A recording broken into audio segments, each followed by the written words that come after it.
Whether you're a lifelong keeper or just getting started, help us encourage responsible keeping, conservation, and public education in the interest of keeping our reptiles safe and healthy as we protect them for future generations. You're invited to spend time with us as we experience these awesome animals together on Intrepid Exotics. Hey, I got my timing right and everything. There wasn't anything weird on it. I make sure I've got all my ducks in a row here real quick. Hope everybody's doing okay. It has been a busy week here. Been a lot going on. See, I think some of these folks are from earlier. I know this has been up all day today. Let's see who's all hanging out. Chris, good to see ya. Lorraine, definitely appreciate it. Thank you so much. We've gained a couple new members today. Really good to see. You guys are awesome. Laura, good evening. Carla, good to see you as well. Hey, I can see it's funny because the on here on StreamYard it shows the text for the emojis instead of the emojis, so it's kind of funny. Oh, let's see. And it is always good to have you on. Hey, Nicole. Oh, that's me. Yeah, I need to change this up at some point. I mean, it works really well because it's my workspace, but the problem is I've got this really big, really bright monitor in front of my face. As you can see, it reflected into the enclosures behind me. So I need to see if I can't tweak that a little bit. That way you guys don't have to turn your brightness down or go blind. Oh, let's see. Yep. Let's get past the part of the conversation that we already had. Hey, Heidi, how's it going? BRH, hey, man, bummer you got to work tonight, but I'm glad you're here. Oh, yeah. Yeah, I've got Chloe soaking behind me. Hey, Miss Wilson. Good to see you. Hey, Jennifer from Sydney. You are a nice long swim across the pond. Won't hold the crickets against me. Well, there's not a really big supply of them back there right now, so they shouldn't be too overwhelming, I would hope. Hey, Ruth, Jay. Let's go down. Donna, how are you doing tonight? Let's see. Where we at? Oh, that's good. If I'm not mistaken, if I remember the conversation correctly, Chris had gotten his first ball python, and he had the typical ball python feeding anxiety that a lot of folks get. We all talk about ball pythons being a really good starter snake, and they really are. And Chris found out why they can be frustrating because he's had a little bit of difficulty getting him to eat, but he's doing really good. Old Silent Bob. He's doing good. He's doing good since the last time he bit me in the face. I think a lot of you guys probably saw that video. Very funny. Yeah, he's handleable now, and he's doing good. I'm trying really hard not to mess with him too much. Just kind of giving him his space and let him slowly get acclimated. So he's getting there, slowly but surely. Hey, John, good to see you. Good to see you. Are you working tonight, John? I'm sure I'll get down to the answer to that as soon as I crawl down these comments. I'm going to get down here and hey, Derek, man, how are you doing tonight? Good to see you. Good to see you. Let's see. I'm going to roll through these kind of really quick, and I'm not sure if that's referring to Bob or to the ball python, but Bob is still really hesitant to eat. This weekend is going to be this is going to be his tipping point as far as food goes. I'm going to try a couple different techniques with him this weekend. If he doesn't eat this weekend, that I'm going to offer next weekend. If he doesn't take when I offer next weekend, then I'm going to go ahead and assist feed. I'm not going to do a full force feed, but I am going to get him out, get him calmed down, and then try and do an assist feed with him just to get something down his neck. He's not unhealthy. He's still got good body mass. So I'm really not worried about him. But I do need to get him here in the course of the next couple weeks with some food in him. Otherwise, he's doing really good. He's just still really reluctant to eat. So let's see. Yep. Oh, where are we at? Where are we at? Where are we at?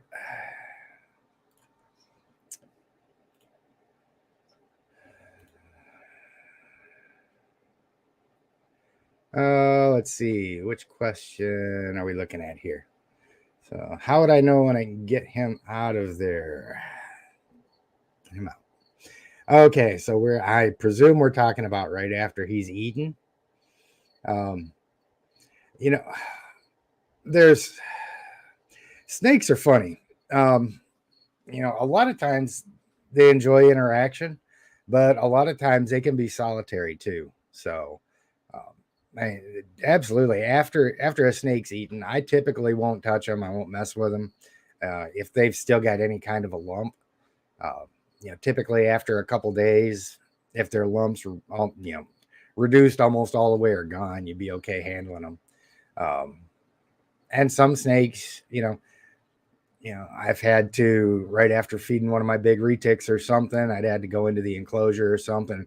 You're able to move them, but it's really not recommended. You just got to be careful not to manhandle them and make sure that you're not stressing them out. That's the big thing, especially with a new snake, because if you feed a new snake, one of the things in the wild that will make them regurgitate is just being frightened.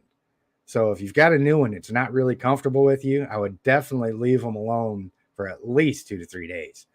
That way you don't risk scaring them, and they'll regurgitate out of fear sometimes. So you definitely want to give them a little bit of time. But there's a lot of just like anything else, there's a lot of different nuance. It's knowing the snake, how they react, how secure they are, how big the meal is, how long it's been, and stuff like that. But you can always go with a good rule of thumb of waiting a couple days. Yeah, just like Heidi says, as long as you're past the regurg risk, which is typically a couple days. So we're good with that. So let me see here.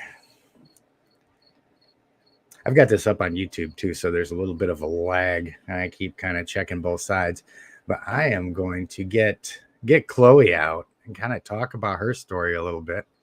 I wanted to get through saying hello to everybody first, so I wasn't completely distracted with the snake. For those of you guys that missed the video, I put one out a couple days ago, and last week, I don't know, a few days ago maybe, I'd just gotten a message from somebody on Facebook that said somebody locally had a rescue snake that rescue retic that they had, and they'd fallen on hard times and needed to let's see. Okay. Yeah, I would get the carpet python out today, except for the fact that I've got the new snake down here, and I'm still on handling restrictions with her because she's still in the best quarantine that I can really do for her. She appears healthy, but since she's a new snake, I can't handle any of the other animals after I've had her out. So, but I will definitely work on getting the carpet and a couple of the other animals, maybe bringing a bow out and stuff like that next week. But this week is for the new girl. But anyway, so I end up communicating with this person and, trying to learn as much as I can about it. Where'd you get it? What kind of condition was it in? And she goes on and on to tell me about what a great keeper she is and how none of her snakes have ever been sick. None of them ever had mites, things like that. And I'm like, okay, cool. And I get over there, and the snake was in a house that was in the process of being moved out of. It was in the living room by itself with no heat on it, no water. the poor girl was ice cold. And the lady gives me a tub to move her into because I was taking the enclosure and the snake both. And I ended up getting the snake in there and go to set the lid on it. And roaches just crawled out of the lid. It was black. I couldn't see anything until I set it down there. And I was like, oh, it's disgusting. So yeah, it was really, really rough environment that poor girl was in. But I got her home, got her soaked, got her enclosure sterilized, which took a couple hours, and got her all set up. And she's just been doing great. So I'm going to get her out.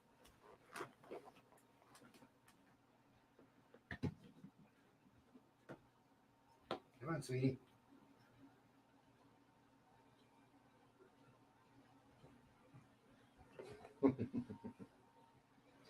Alrighty. Pull her right out of the water and set her on my neck. Get me all slimy. Let me turn my fan off here. So one thing that really, really impressed me when I first saw her, like I said, she's ice cold under that hide. So I lifted the hide off of her, and her tongue was going just like it was, just like it is now, and she immediately just jumped right up on me, which was really good to see. She's got such a great demeanor. Fairly certain that she's just happy to be warm. Let's see. Oh yeah, it's definitely. I mean, I would bet a shiny nickel that this girl's fine. I could probably handle another snake after her. It'd probably be fine, but that's just not good. Just not good to do.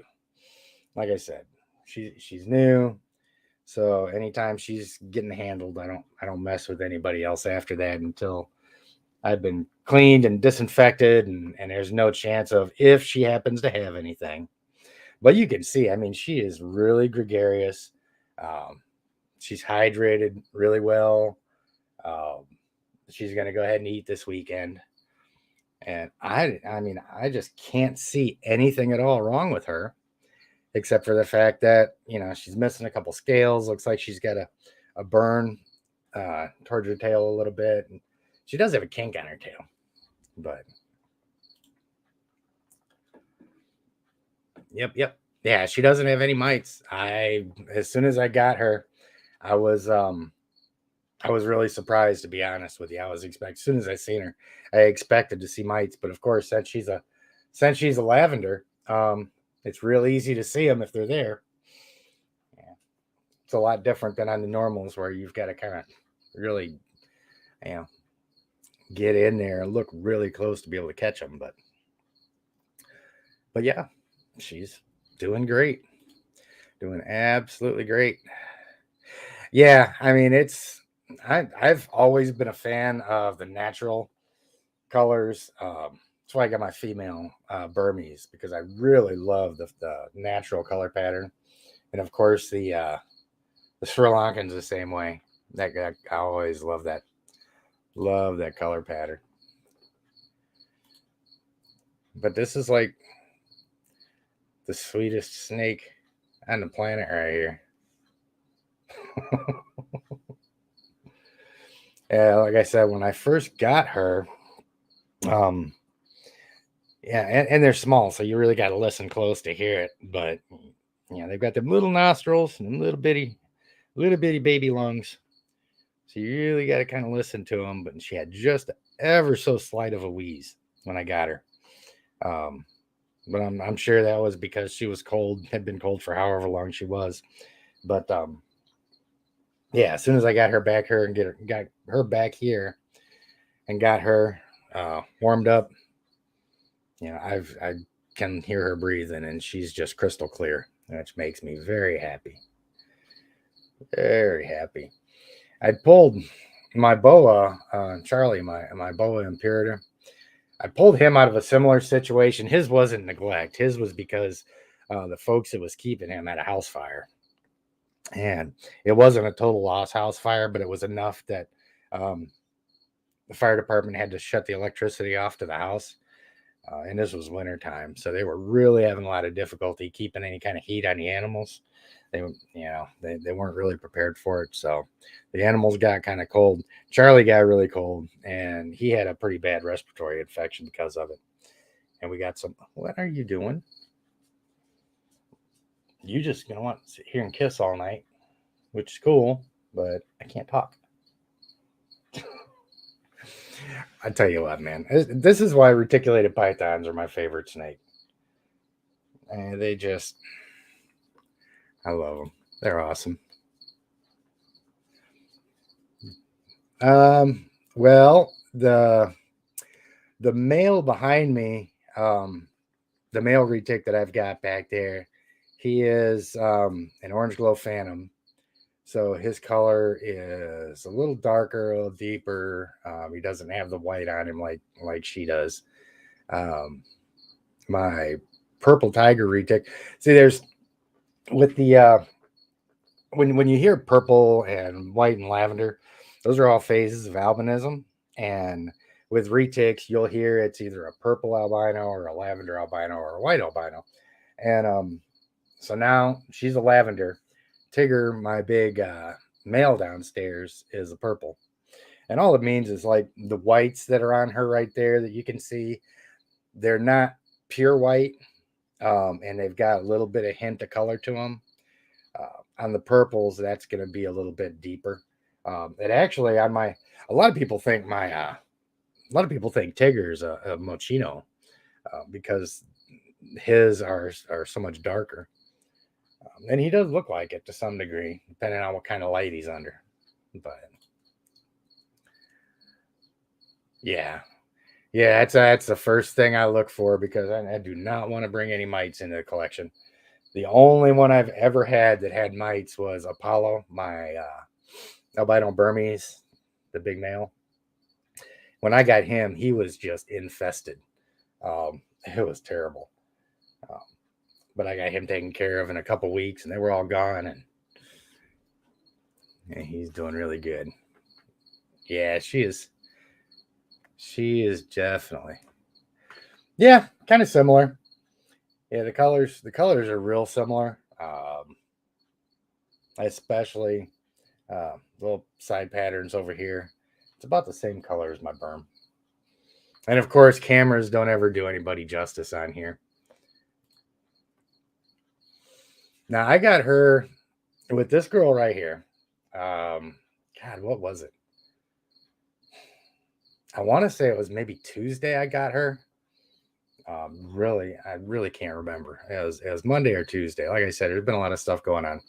But when I got her, since she didn't have any heater water, I you really don't want to take an animal out of a situation you think may be bad and feed them too quickly because if they're dehydrated, it can be really bad for them. Throwing a meal on them like that, if their system's stressed from something, um, you definitely don't want to be feeding them immediately. You want to make sure that you're observing them, making sure that you're not seeing any kind of disease processes, and then and making sure that they're good and hydrated, and get them as strong as they can. Because I mean, when snakes eat, all their organs and their whole metabolism changes. Their organs swell.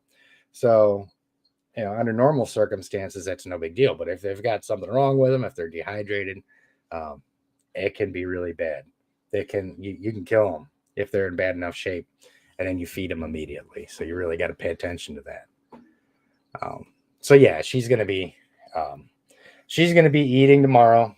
Like I said, she is good, and ah, she passes the pinch test. Come on, chill out for a minute, girl.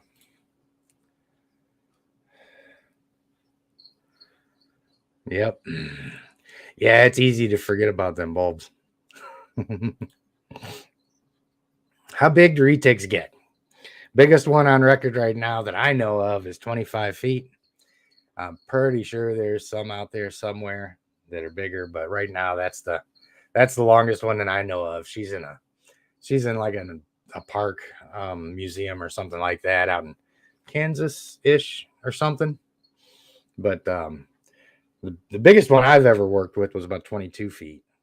And that's a humbling experience, to say the least.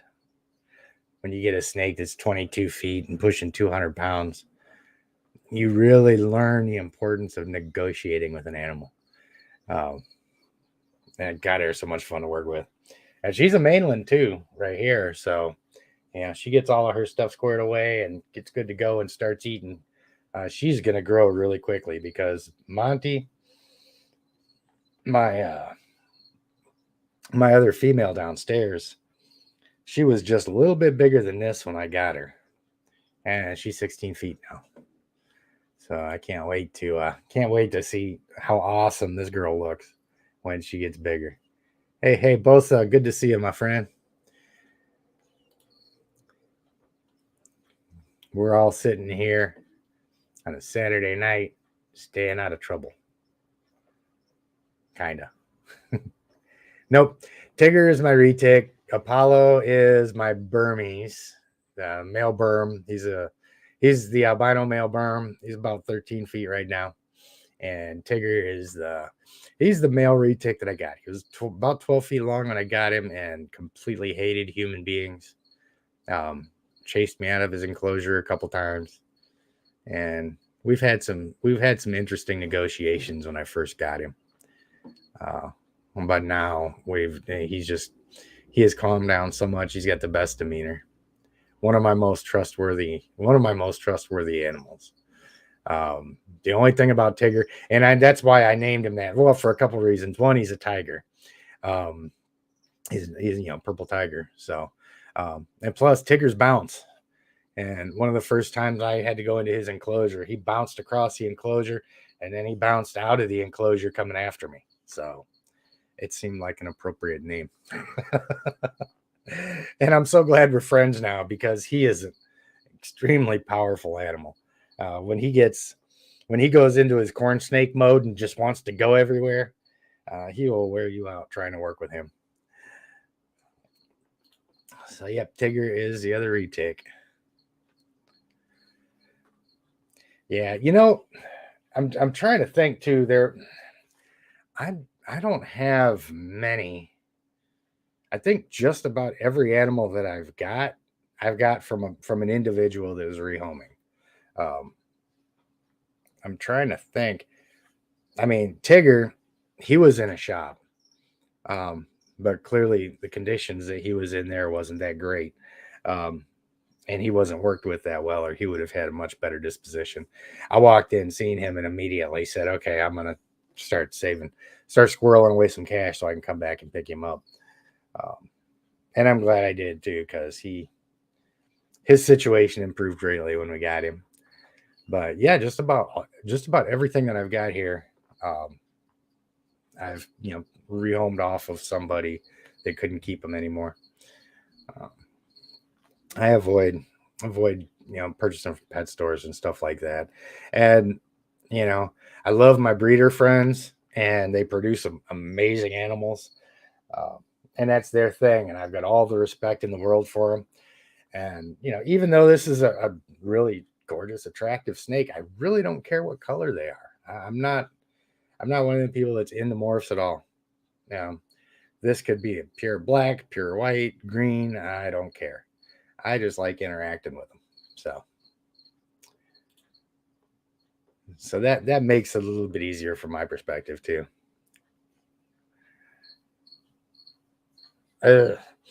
I've got a video out.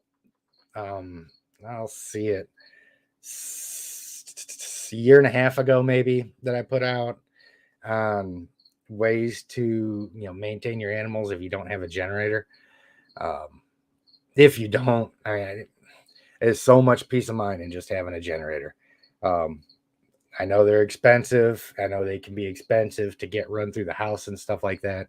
But I got lucky. The one that I've got will run my whole house. I paid $750 for it. And, I wired everything myself. But yeah, I mean, if you're going to have reptiles and you're any place, what are you doing, sweetie? And you're any place where it can get cold and the power can go out, and definitely get one. But one thing that you can do if you don't have one is have a system set up where if you lose power, you can tub those animals and have a network of friends so that you can immediately take those animals in the tubs, put them in a vehicle, drive them to their house, and set them in there. It's going to be wintertime. The people that you're going to see is going to have their heater on. Set them all next to a heating register and throw a blanket over them. Something like that. That's going to be the easiest thing to do outside of having a generator. Because you can use grow tents and stuff like that to keep everything close and to kind of keep them a little bit insulated. But if you don't have a way of heating up the inside of that, then you're going to be in trouble. So,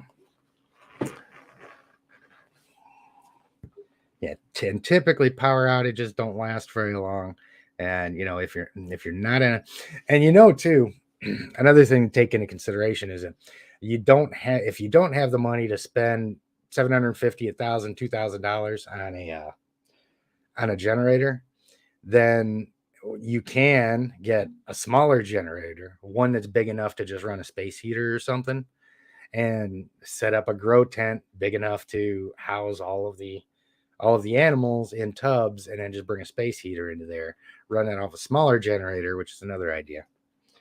But just about anything involves either removing the animals to another place or getting a generator.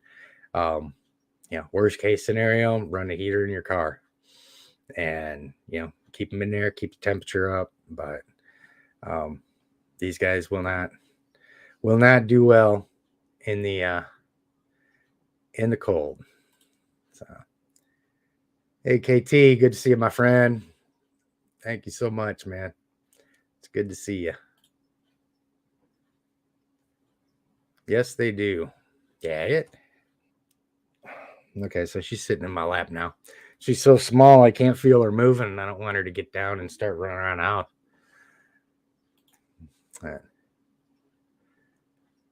Discovery and oh, cool. Yeah, there's Snake Discovery is a really good example to build off of. I really like what they've done. And it's so cool to see Emily and Ed. When I first started watching them, they're working out of their house and making videos in their kitchen and stuff. And now they've managed to build an entire zoo with the following that they've got, which is just amazing.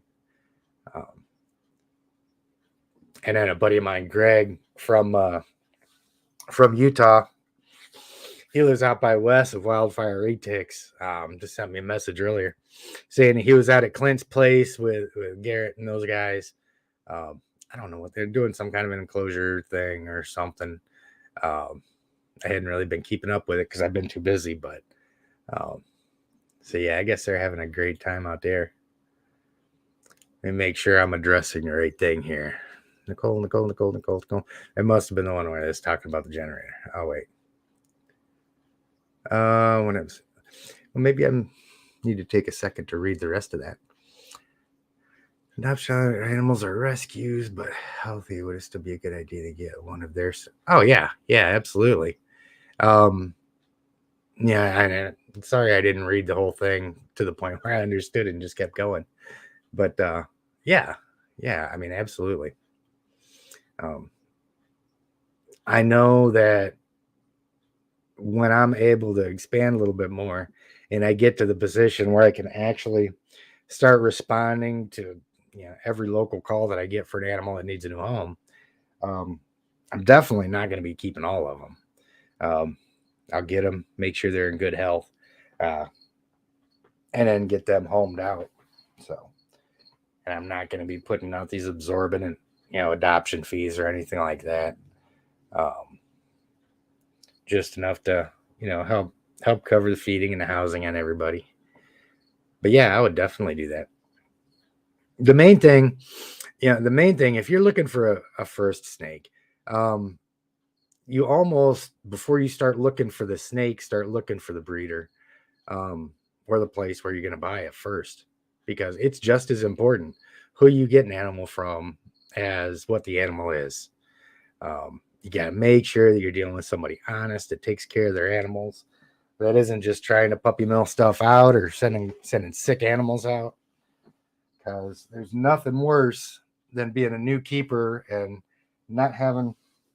Okay, so we're gonna turn the chair this way so I can watch her in the camera. But there's nothing worse for a new keeper than getting screwed on an animal. Getting something that's sick or not well maintained or not getting the right information about them and stuff like that. Yeah. And I'm more than happy to help people research stuff too. If you're looking at somebody, I can help you kind of dig in a little bit and give you my 2 cents or ask somebody else and start poking around too. So the whole thing is just making sure that people have good experiences and get good animals from good people, trying to keep the riffraff out. Yep. Yeah. And that's just what I was talking about. Emily and Ed are going to make sure that animal's 100% up to par before you get it. I would trust them with anything. So, hey, good evening.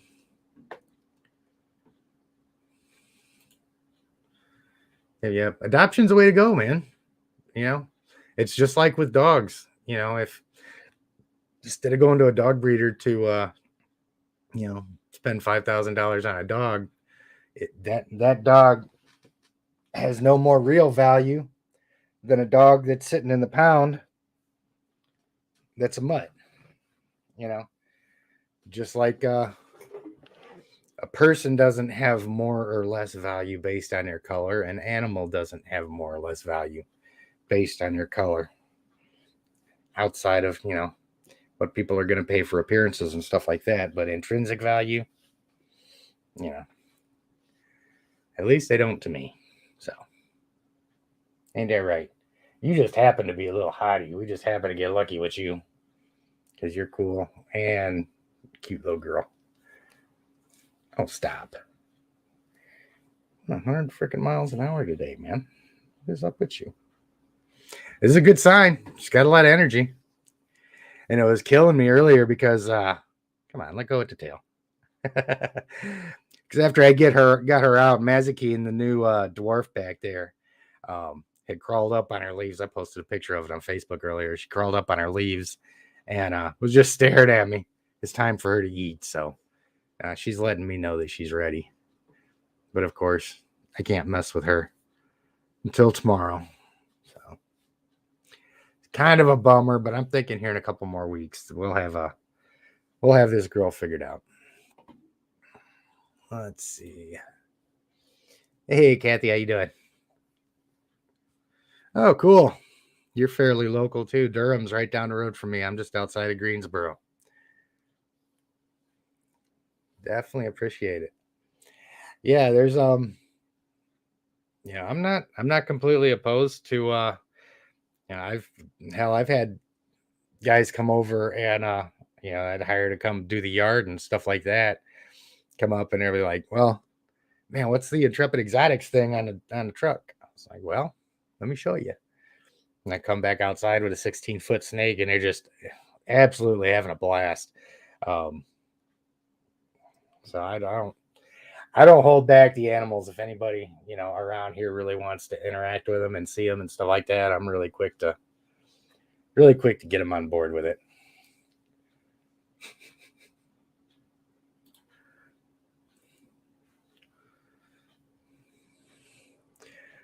Let's see.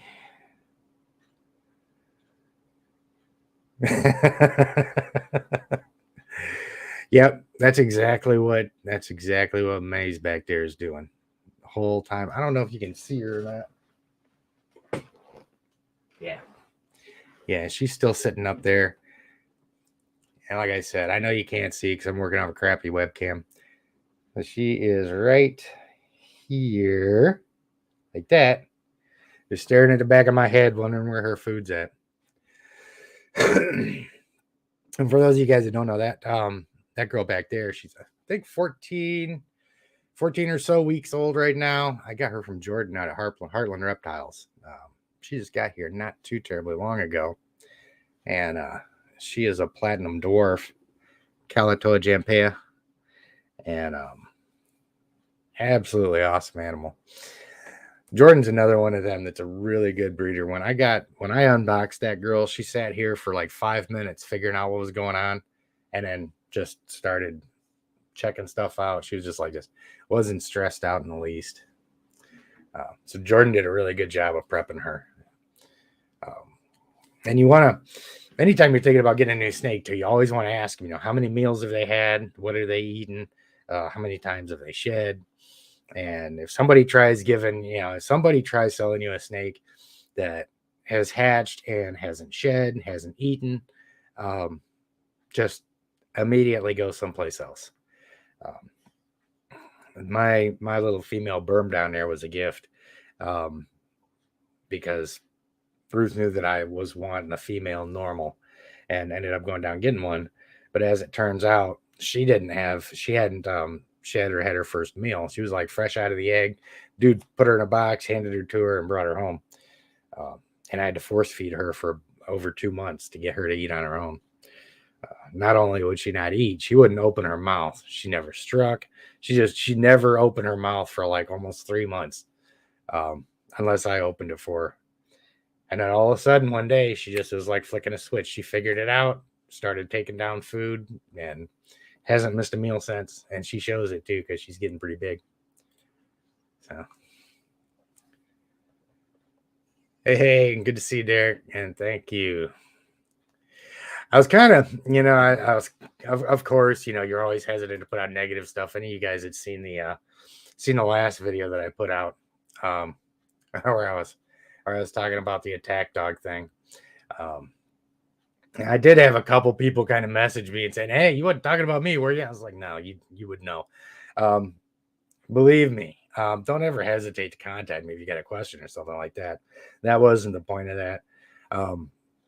And it was kind of a knee-jerk response too, granted, but there's a couple things that need to be said. But yeah, having the discussion with this person, and then he wanted to start posting screenshots of our conversation, which I'm cool with, because I'm not going to say anything in public or in private that, you want to share it. That's fine. But if you think you're going to use it as a gotcha, I'm going to throw everything out there and we're going to address everything. So that's kind of where that came from. Plus a couple other good points to remember, I guess.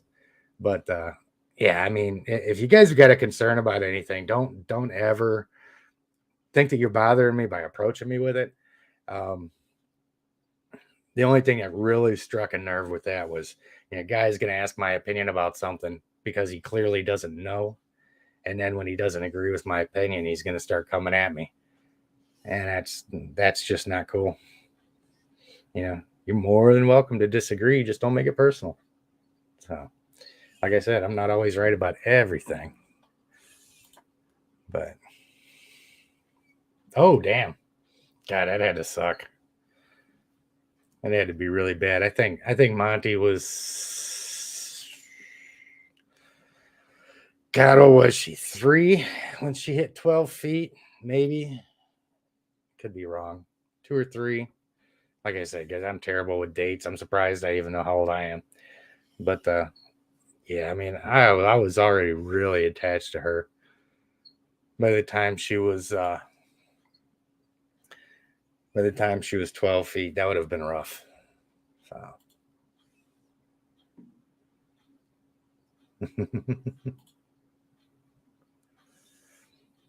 Don't feel bad. Morphs can be complicated, man. There's just all kinds of different nuances about them. And like I've said a million times, I've devoted pretty much zero mental real estate to morphs and genetics and snakes. I should do more. Like I said, just not a thing for me. I don't breed. I don't sell. As I take animals in, I'll learn, about those specifics most of the time. And then I go on to doing something else, like filming a handling video or something like that. All the respect in the world for some of these guys. I mean, especially the the ball python people who are making up like 2-3 different morphs a week and then trying to keep up with all that stuff. Hey, Would you quit being crazy? Yeah, it's really not. I mean, the only time really that it might be important to know more if you're not a breeder or not selling or anything like that is going to be when you're buying something. Um, some people will overprice the hell out of something based on a morph and with varying degrees of honesty. Uh, so that's something to keep in mind too. You know, if I've got the option of paying $200 for a mainland or $5,000 for a mainland, like I said, the color is not important enough for me to invest all that other money when I can be investing that money into the other animals and feeders and hopefully new cameras pretty soon. Which I really like to get this worked out, but it is what it is in the meantime. And while I sit here and act as a snake tree, what are you doing? Yeah, those heat packs will make a big difference too, especially if you don't have a lot of animals. Um, you know, worst case scenario, you can keep those heat packs to make a difference. Yep.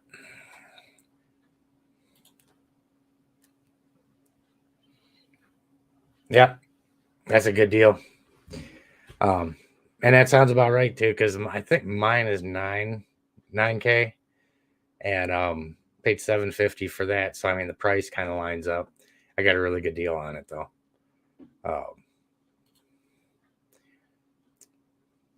They are great. Gotta love them. Yeah, that's the way mine is. All I got to do is cut off the main, plug this thing in. I shut off all the breakers except the absolute necessities, which is the furnace, the refrigerator, the freezer, and then I'll keep an outlet area open for lights and stuff like that. And if you guys haven't done it yet, too, anybody that's got a generator that's just I need to do this myself, um, need to test it, need to get it out, make sure there's no issues with it, get it started, and don't just start it and run it. Start it, run it, and put a load on it. Because I'm not an electrician, but I'm friends with electricians, and they said that you got to put a load on it because if not, if it goes for so long without a load on it, something screws up in it. So, and even if you're doing something like, turn it on, fill it up, run it for a little while, plug a light, plug a fan into it, something like that, just something so that you're actually using it, just to make sure everything's good. Which again, I've got to do that myself because there would be nothing worse than having that peace of mind that you got a generator, having a tree fall in a power line, pulling your generator out at 2 o'clock in the morning and it not working. And then you got to jump through your ass to try and figure out how to keep all your animals alive. So, here,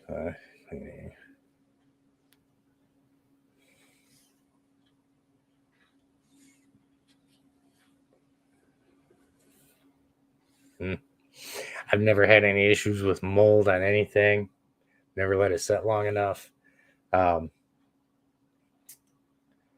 and everything dries out here so quickly that to stay here and get moldy probably isn't going to happen. But I mean, I use Listerine on everything.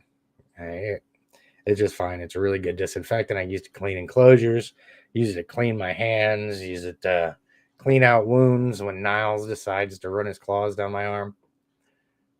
This stuff is like magical. And if any of my animals besides Bob ever bit me, I'd use it to get them to release too. But let's see. Yeah. Yeah, you can find stuff there. Just make sure you get receipts for it. We all know that nobody ever steals anything like generators off construction sites. Yeah, 3 snakes is really manageable. If you ever got power issues, it wouldn't be too hard to keep those 3 healthy through it. Couldn't imagine trying to find a home for 6 more snakes until I get a bigger place. I couldn't imagine getting this girl because I had just gotten 3 more.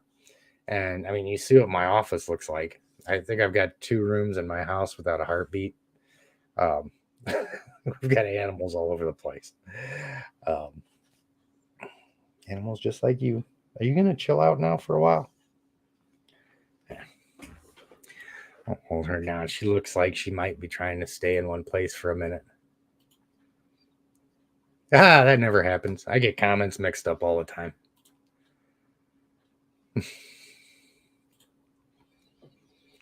Yes, it is. I think I'm kind of behind on the comments too. Something tells me way down. I'm going to go pretty quick. Good reptile expos in North Carolina. Oh, shit. Sorry, hey. See, if you just chill out for a second, we wouldn't have that problem. Yeah, you're probably not going to find any. I don't anymore. I don't go to reptile expos unless I'm participating in them in one way, shape, or form. If I'm like helping somebody out, what do I got on there? I forget, paper or something. But unless I'm helping somebody set up, or if we've got an educational stand up there, I really don't go to too many reptile expos. As a general rule, I'm not fond of any place that has more people than animals. So, right. Yeah, I had when I first got into reptiles, it didn't take me long to get more than I knew I was going to be comfortable keeping. So I had to go and rehome several of them, and it killed me. I do not like rehoming an animal once I bonded with it, especially since you can never be 100% sure what you're sending them off to, you know? So, yeah, I was really surprised to see as big of a reptile community in Canada as there is, considering that's the land where you've got to plug your car in at night in the wintertime or it won't start in the morning. Cool. Yeah, you'll definitely have to let us see that one when you get it.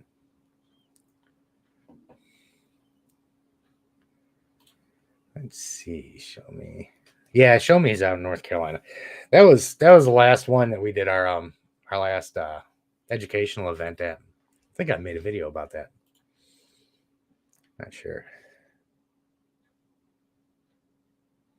Yeah. If it says reticulated python, even if it has dwarf or super dwarf in front of it, just in the back of your mind, always realize that could be wrong. and you could end up with a 16, 18-foot snake. There could be an error in the, I mean, that's even like the girl that I picked up. You know, she's only 50% locality. The other 50% is mainland.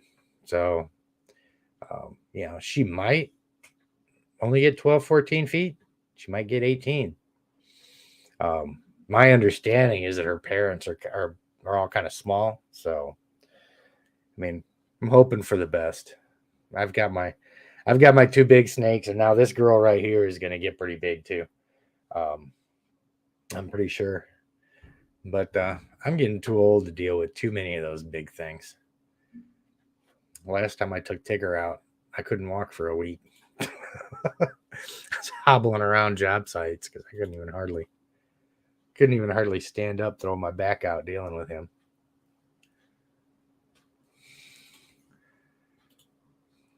I'm going to go really quick here and just scroll down a little bit and try and catch up. Dun, dun, dun.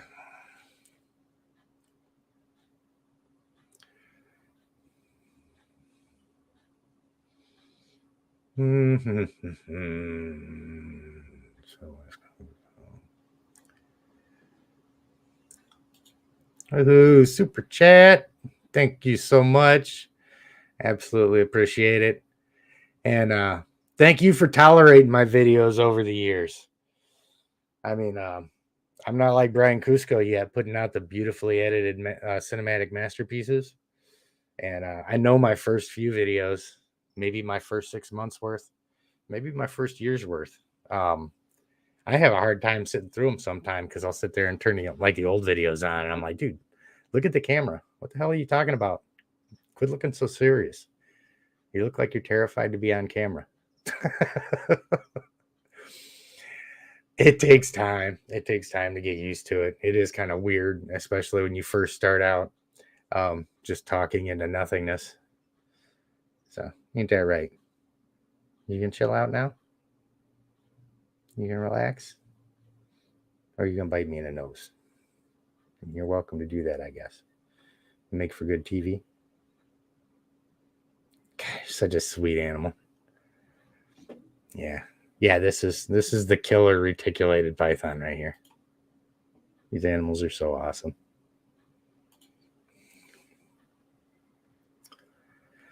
Yep. I'll never forget my first time going up to Winnipeg. And it was an old I don't even remember what kind of town it was, but it's kind of like one of the old steel mill towns that we have um, back in the Midwest here. But it was a similar town up in Canada, and that was my first time seeing everybody had to plug their cars in at night. Let's see, really.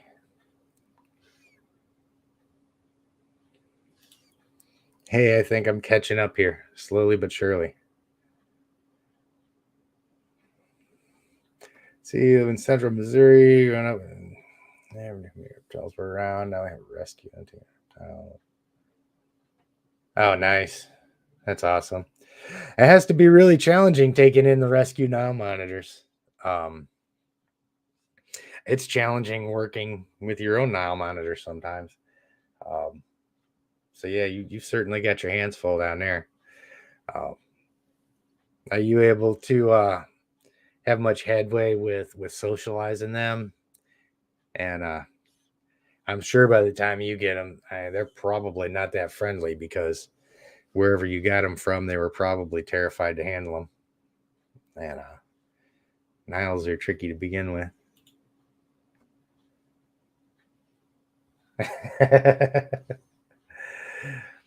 That's the only reason why I'm still alive is because I'm hard on myself.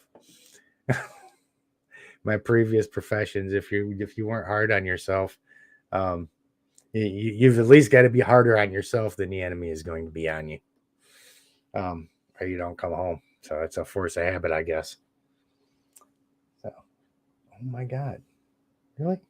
What are you doing? She's just refusing to chill out. I really think she's really ready to eat. This much running around, I could probably throw a rat up in the air right now and she'd catch it.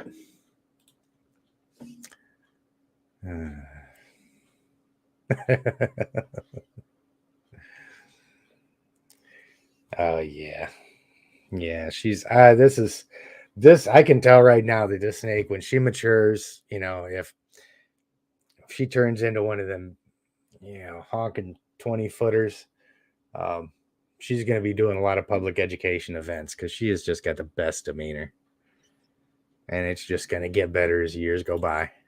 So.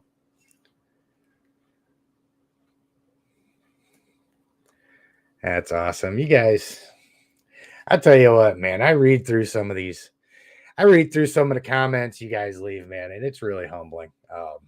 I get a lot of love on this channel, and I want you guys to know it's definitely appreciated.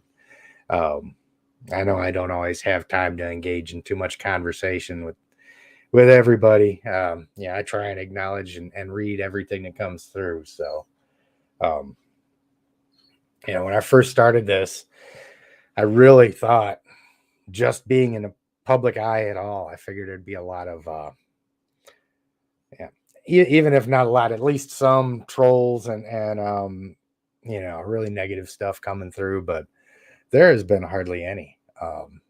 Haven't really gotten much negative feedback in the last 2 years at all. and you guys have really been awesome. It always makes me smile and motivates me to get downstairs and do something. Every time I start reading through the comments, especially on something like the last one where I went out and you guys essentially had to just listen to me chew somebody's ass for 20 minutes. I was skeptical about how that one was going to go and was kind of expecting a little scrapping in the comments, man. But you guys are just awesome. So would all right, come on. No snake cuffs. I've got a mouse. I've got to read comments. Really, sweetie? What are you doing?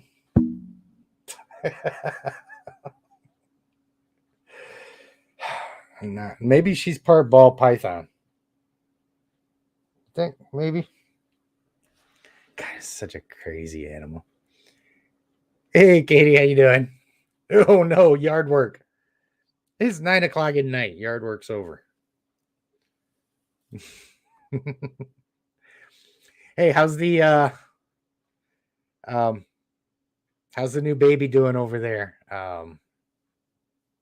That I think I seen the unboxing 2-3 days ago from Jordan. Let's see. Katie was all excited about that snake. She's been chomping at the bit for the last oh geez. At least the last month, I think, since she knew she was gonna be getting it. And I mean, she didn't just do an unboxing video. She did a here comes the FedEx guy pulling up the drive video. And it started from there and went all the way to getting him out. And that was one coming from Jordan from Heartland Reptiles too. And mine wasn't a fluke. The one that she opened up was just as well set up as little Maz back here. So I would definitely recommend Jordan from Heartland. He's actually, oh damn, you're in the chair again. I'm gonna have to get you home pretty soon. But Jordan actually started making some powder coated aluminum enclosures too. Something that nobody else is making. And they're pretty cool looking. So that's something to yeah, you can see her tail. Not to change the subject, but you see that bump on her tail right there. And you can see one right at the very tip as well. So we're gonna keep an eye on those. But the good thing is that kink in her tail is well below her vent. So I know it's not going to interfere with any of her body functions and stuff like that. It's just the tip. When you see stuff like that, you really got to watch for like discoloration at the end of the tail and stuff. You don't want to get any kind of infection that can, spread and make them sick or anything like that. But we'll see. Maybe she'll grow out of that little kink as she goes.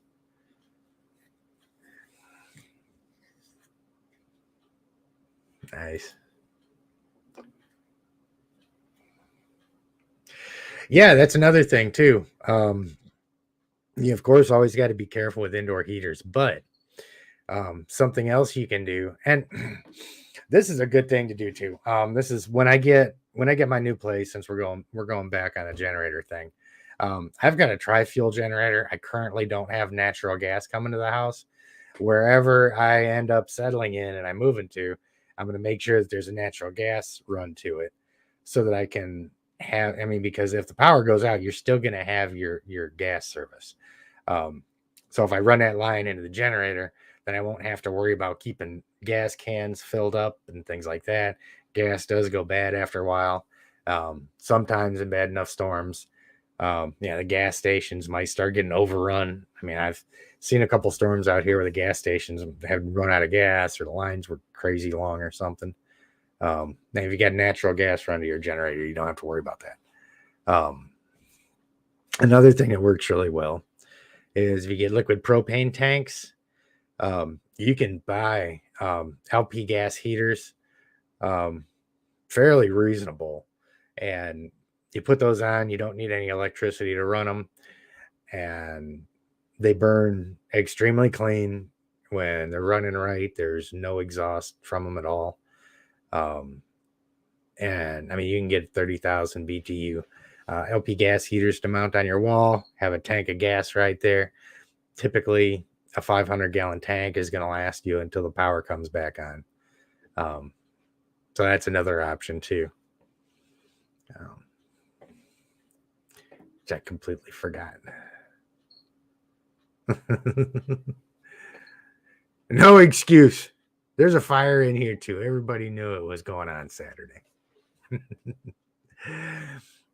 Yeah, Katie, I don't know if you've been keeping up or not, but I got an email back from the Children's Museum out here in High Point.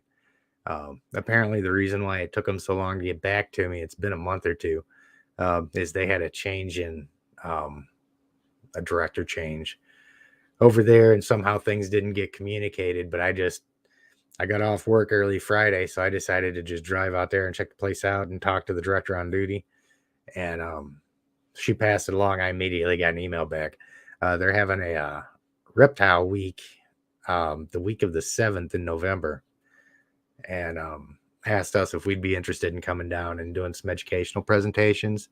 1-2 days, kind of. It all depends on what everybody can schedule in as to what we'll do. But so yeah, for any of my local folks out here, and for anybody watching us that's close enough to us, feel free to jump on Facebook and then drop me a message if that's something you'd be interested in participating in. We always have so much fun working with kids and taking the animals out and stuff like that. That's how we educate the public and expose people to these things so that they're not terrified of them and they're not taking shovels to them and trying to make them illegal. So this is the best way to do it, getting out and doing public education stuff. Oh yeah. Yeah, she finally chilled out. I guess she's tired of me.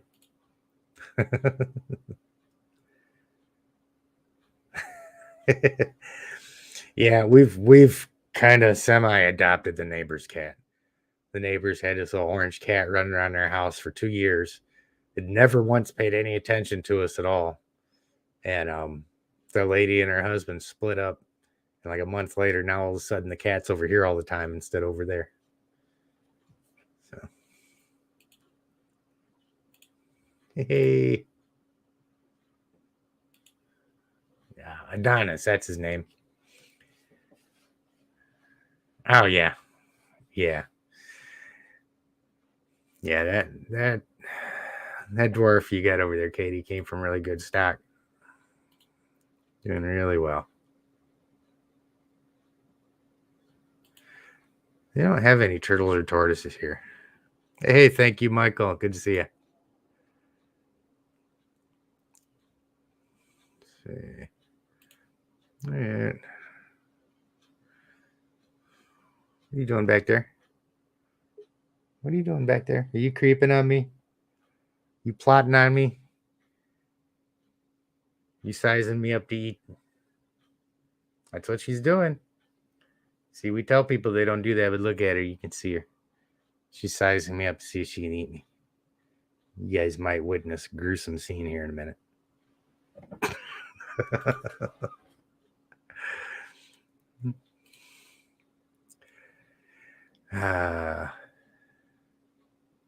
Oh. Yeah, that's all you can do, man.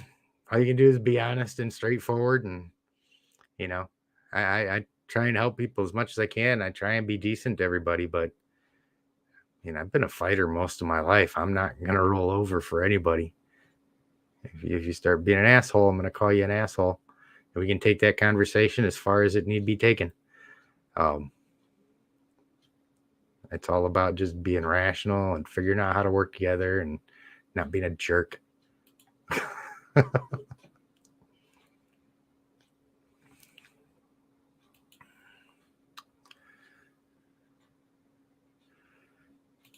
Cool. Let's see. And I know I'm so far behind a lot of these things, I'm probably not even catching a reference to. What's that?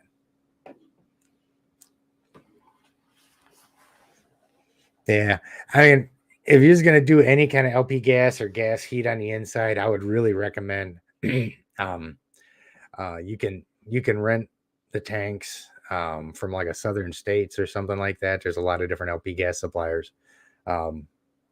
Instead of one of those freestanding kerosene heaters or something like that, I'm not a fan of those at all. And I haven't priced like a 30,000 BTU heater. and the tank runs for something like that, but that would be what I would be the most comfortable with. And it would not be difficult to put that in one really large room in the house that you can easily move all your animals into and then close off, get that heater going, and you're perfectly fine.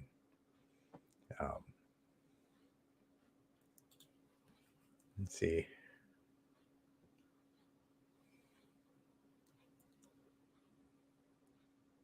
Yeah, I mean, my generator is a portable. I've taken it out to help my buddy build campsites and stuff like that before it, and it's big enough. I mean, it about blows my back out every time I try and move it, even with help. But um, I mean, I've got it stashed under a table right there, so if the power goes out, all I got to do is wheel it out, plug it in, start it, and we're good to go. Much less expensive than having like a Generac system or something like that built in, if you can't really do that.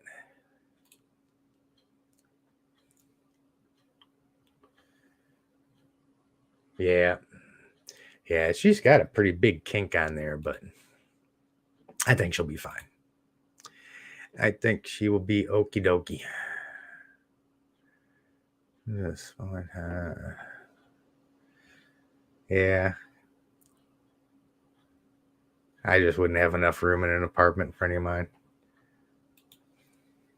Absolutely no way. What are you doing back there? Oh, it's something else. She ain't moved. Let's see. Johnson City, Tennessee. I lived out in Tennessee for a little while. Clarksville. Went on a station at Fort Campbell.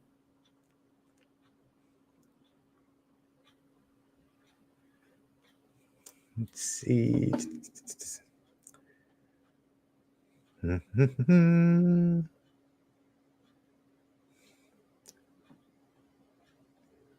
gonna jump through here and miss some. Checking their website.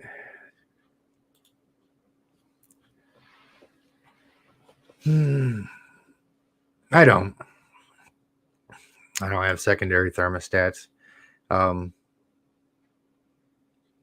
Once you get a whole house full of enclosures and stuff like that, it's kind of difficult to be running things like secondary thermostats, because if you start adding unexpected animals like I've been doing, now all of a sudden you're hurrying up and waiting for the thermostat to get there. And I'm inside all of my animals' enclosures pretty frequently too, and they've got room to get away. I use top-mounted radiant heat panels for like all of my bigger snakes, and like especially my retics. A lot of times, temperature gets up 87, 88 degrees, they're running to the cool side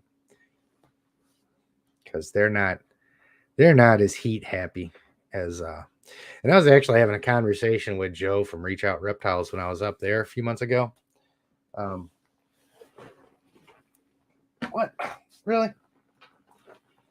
Girl. I can tell you and I are going to have so much fun. Are you ready to go home? But yeah, I was talking with him and we was talking about using a little bit lower temperatures on the retics, because I found that if you start cranking the temperatures up 88, 90 degrees on a retic, they're going to go to the cool side, or they're going to jump into their water bowl. So I drop it down to about 85 or so, and they're still, 40% of the time maybe under their heat, 60% of the time on the cool side. So.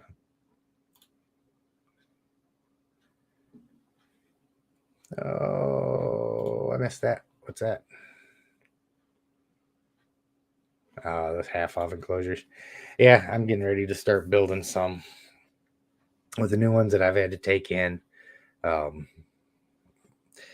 gonna go down and get a couple sheets of melamine. I've already got the plexiglass for the doors for 2 enclosures in there. So all I gotta do is order the radiant heat panels and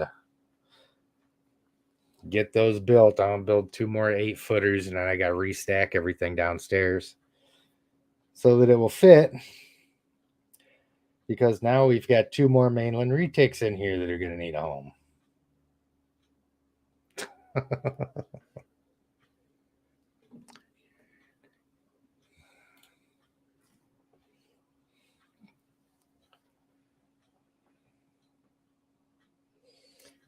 I'm not sure if that was meant for me or for somebody else, but if you get front opening and you're not using some kind of a big dome light or something like that, just about everything will stack. It's another reason why I like using enclosures. Kind of like, you guys can't see my mouse, kind of like these with the top mounted radiant heat panels, because those things stack just fine.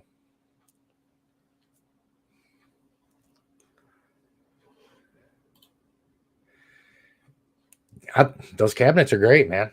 Absolutely love them. I've got 3 of them. I've got this one back here that the Sri Lankans in. I've got a much larger one in the living room that the Boa Imperator's in, and Snoop, my jungle carpet downstairs, has got one as well. And of all of them, the carpet python downstairs is the one that utilizes it the most. I just went down there earlier today, man, and she's freaking all over the place. And I will definitely make a point of getting her out next Saturday so you can see her. She's one of my favorites.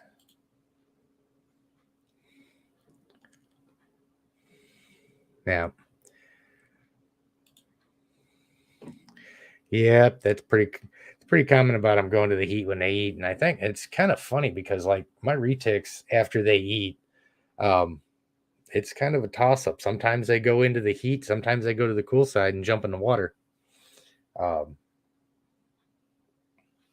so, this would be so much easier if you just stop running around. And this is like freaking aerobics working with you. Such a good girl. At least she's working up an appetite, so she'll sleep really good tonight, and then we'll get that meal down her tomorrow. See how she does.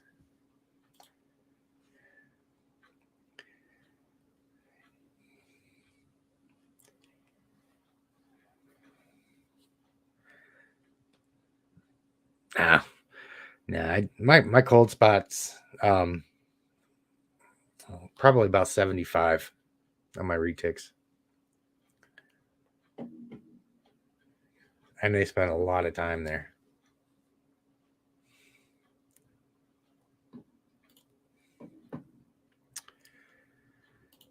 Hey, I just seen Jordan show up. How's it going, buddy? Hey, so you got 2 adoptive parents in here, man. Oh yeah, you can see Katie just jumped in there too. I was just pointing out a little while ago. Your little female right here, who's been staring at me, waiting for food again, and seen Katie's unboxing video. Oh, the animal looked really awesome.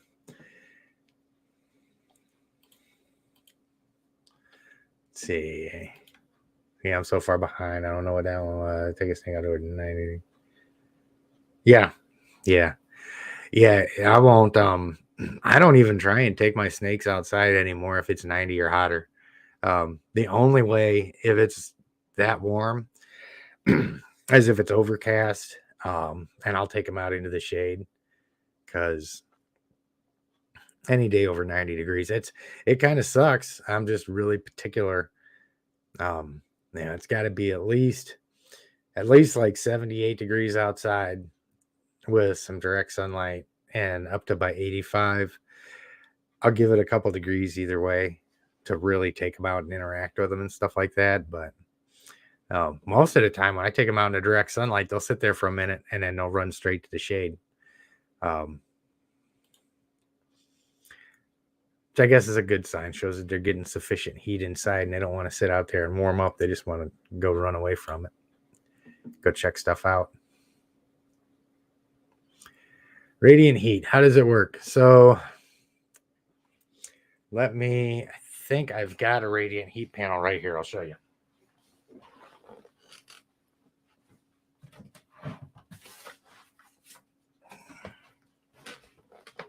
Okay. This is one of the ones that I use. This is one that's getting ready to go. I'm going to go. I haven't even opened it up yet. Let's see. for most of my animals, especially these PVC enclosures. And actually, if you look, let me see if I can show you this. The way I've got my dun, dun, dun. Don't need that. I need flashlight. Where's flashlight?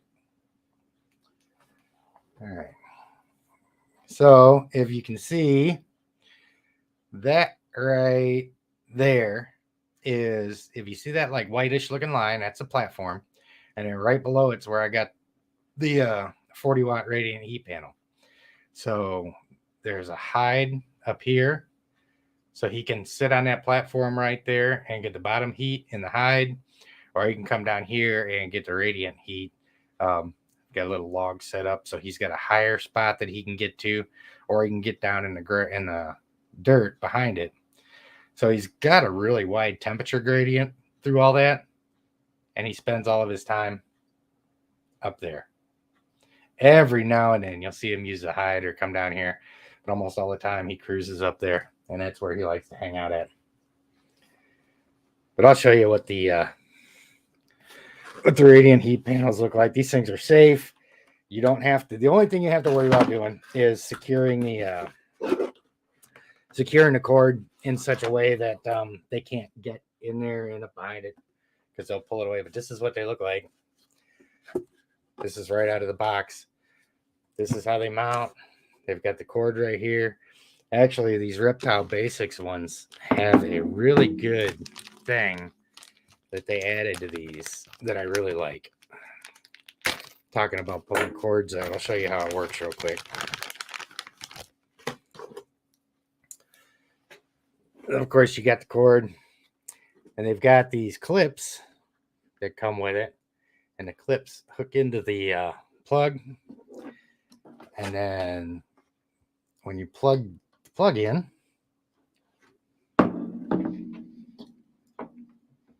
if you don't put it in backwards, that was an RB engineer. Put a square peg in a round hole. Look at me go. And let's see. This whole thing, it's hard to do, all kind of crazy. Put it down here. You're not going to be able to see it, but at least I'll be able to do it and show you. You got 3 different things to fit in all at the same time, but come on. There.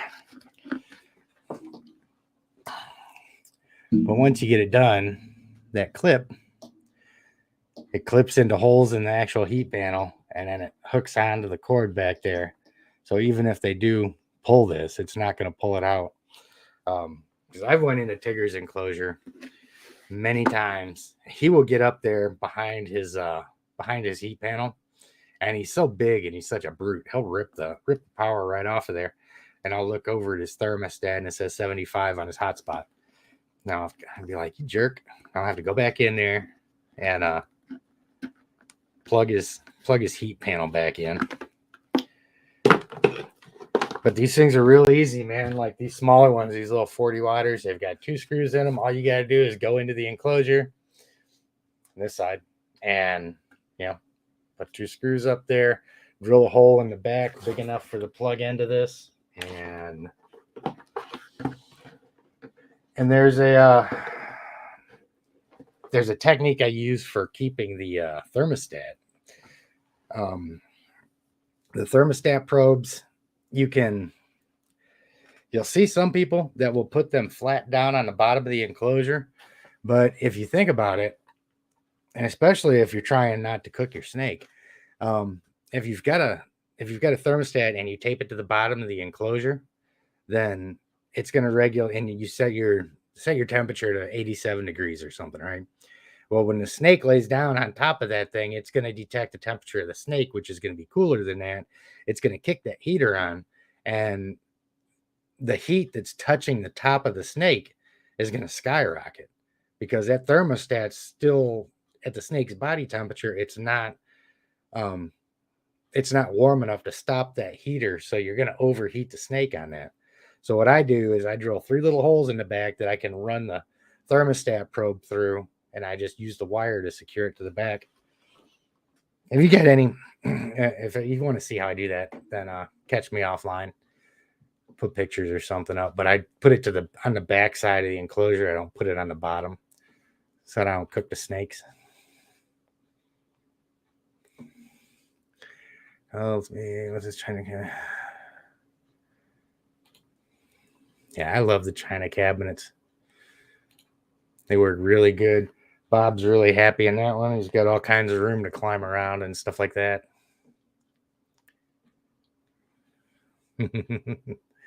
Retics are great, man. I'm in love with retics. There's not another snake that even comes close to them. Especially once you've got several years with one and you've just got that relationship with them. It's awesome. Tara, hey, we're still here. We're still going strong. I'm still chasing this little snake around.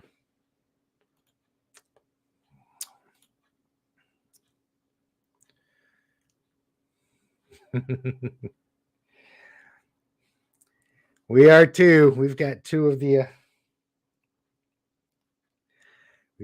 best prepared little babies there are out here.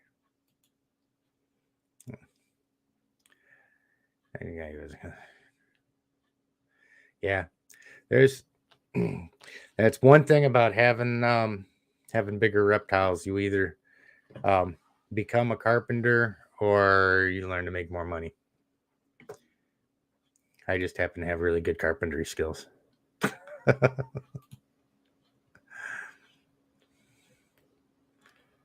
Oh yeah. It was so funny because the first time I fed Maze back here, she she was so gentle. She was so timid about it and just so slowly came up and took it. And then I posted a video not too long ago of feeding her again. Where I mean, she did the hungry hippo thing out of the hide, missed, and then missed again, and like grabbed a foot and almost missed. And she just took that thing right down. So her inner retic definitely came out. What are you doing?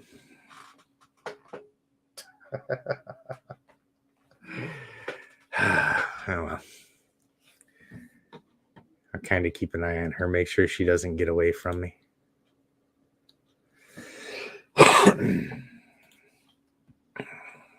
Yep. Oh yeah, there's ticks out here. Oddly enough, I mean, I don't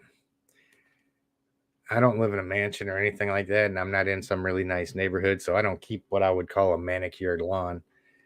I keep it cut, but yeah, even so, I still don't have any tick problems. And of course, that's something you want to pay attention to if you're taking your snakes outside, because snakes can get ticks. You'll see them in the wild, man, just covered in them sometimes. They look like the damn elephant man. They've got so many ticks on them. So, yeah, fleas can get really bad around here too. But I've never seen any fleas on my snakes.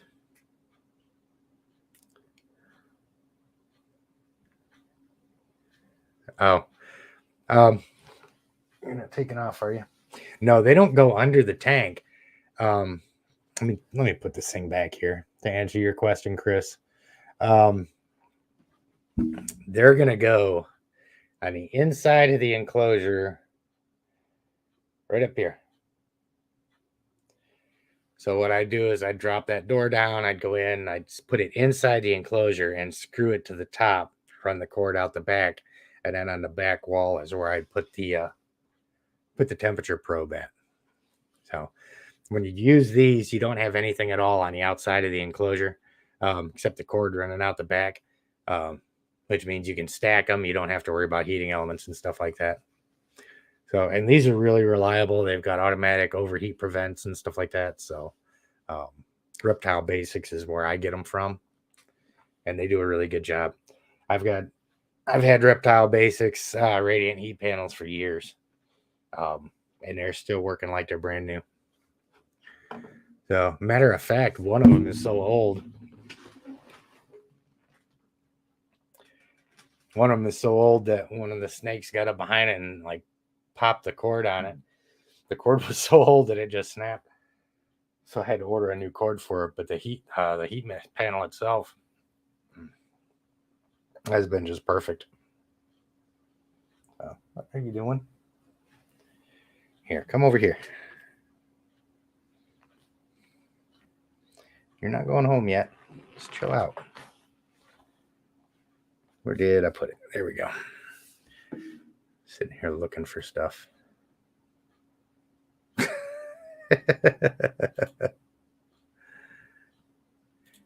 Oh, I've got so many stray cats around here. It kills me. That's why I can't do any herping in the woods and stuff behind my house, because it's all cats, man. They freaking eat everything. It's terrible. Okay.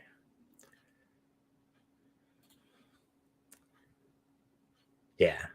Hey, Gerald, how you doing?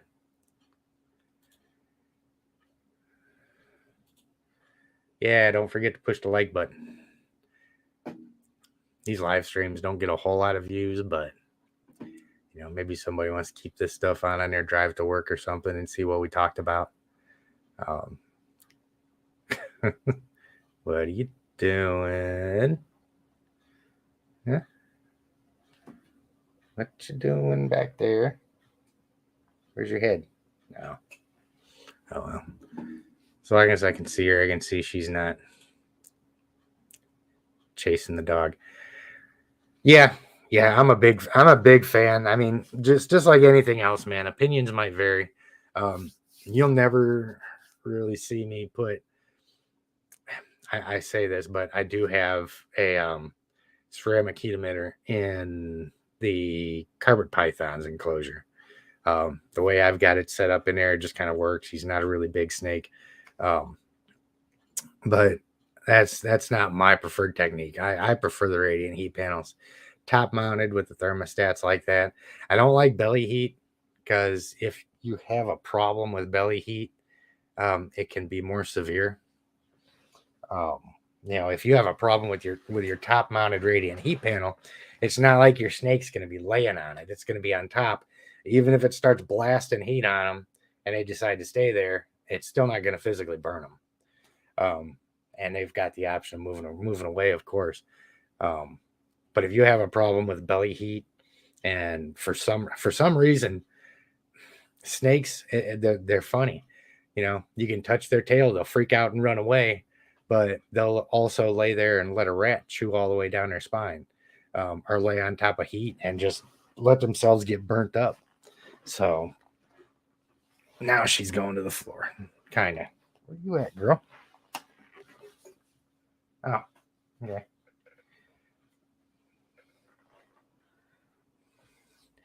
I guess we'll let her just hang out in that chair where I can keep an eye on her. As long as you stay up high, we're okay.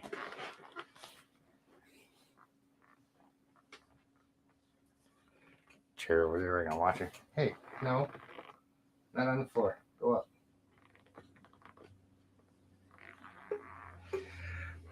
I swear, it's one thing about retics. It's like having a 2-year-old, and it doesn't get any better. They just get to be bigger 2-year-olds. Come on, girl.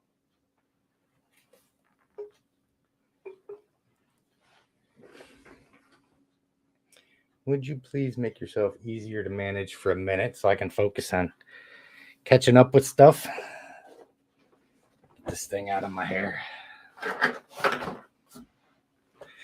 But yeah, huge fan of radiant heat panels.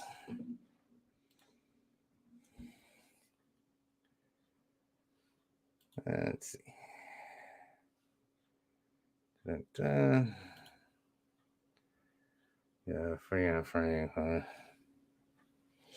You can, if you're going to use something like a 40-gallon front opening, I would put tin foil or something over the screen on the top. Be careful using tapes and stuff like that, because the adhesives give off fumes and things like that. But it's nearly impossible to really maintain any kind of humidity in a front opening. That's why I'm soaking her, and I keep going in and misting that temporary enclosure that she's in for right now, because that's a 40-gallon front opening, and that, like I said, they're just terrible for holding humidity. You got to keep an eye on it and keep some kind of a moisture retaining substrate in there and keep it damp, because they will. Oh, there you are. Everything's backwards as I'm trying to track her on here. So if I look over there, I immediately want to turn and look, but she's on the opposite side, which gets old, or it gets harder when you get old and start getting old timers disease, and the brain doesn't fire quite as quickly as it used to.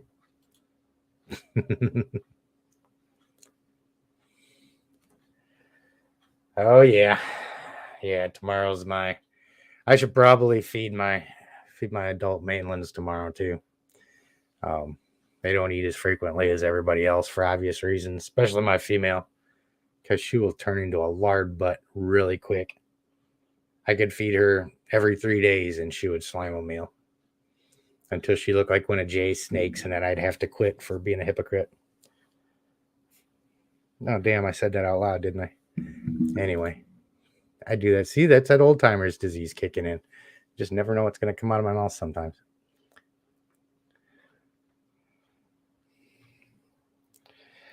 Oh, I assume maybe you're talking about the cabinets. It's a lot of wasted space, for the fossorial stuff. The arboreals, they'll utilize a lot of the space, but you don't get a whole lot of ground surface with them. You can put a bunch of, I mean, you can actually put dividers in there if you wanted to, and keep a couple different animals in there. So that's an option. I've never done it before, but I'm sure it could be done. Both of the side doors on that open up, so I could put vertical dividers in there too, which might be a really cool thing for like green tree pythons or something, where you divide them up and you just got all that vertical space for them. See, that's actually a really good idea. That might be something that I do pretty soon. I'll get another one.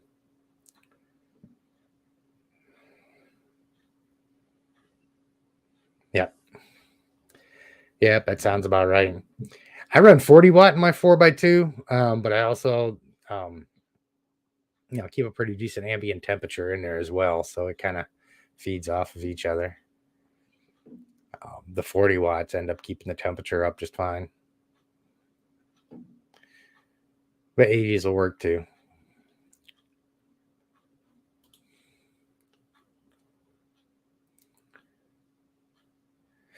You might be able to make it work. I've never tried to. I mean, I'm sure you'd have to modify it in some way in order to secure that radiant heat panel to that screen. But I'm sure you could do it. Necessity is the mother of invention, especially when it comes to reptiles. So,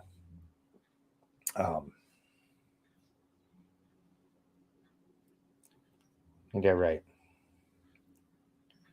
Get right.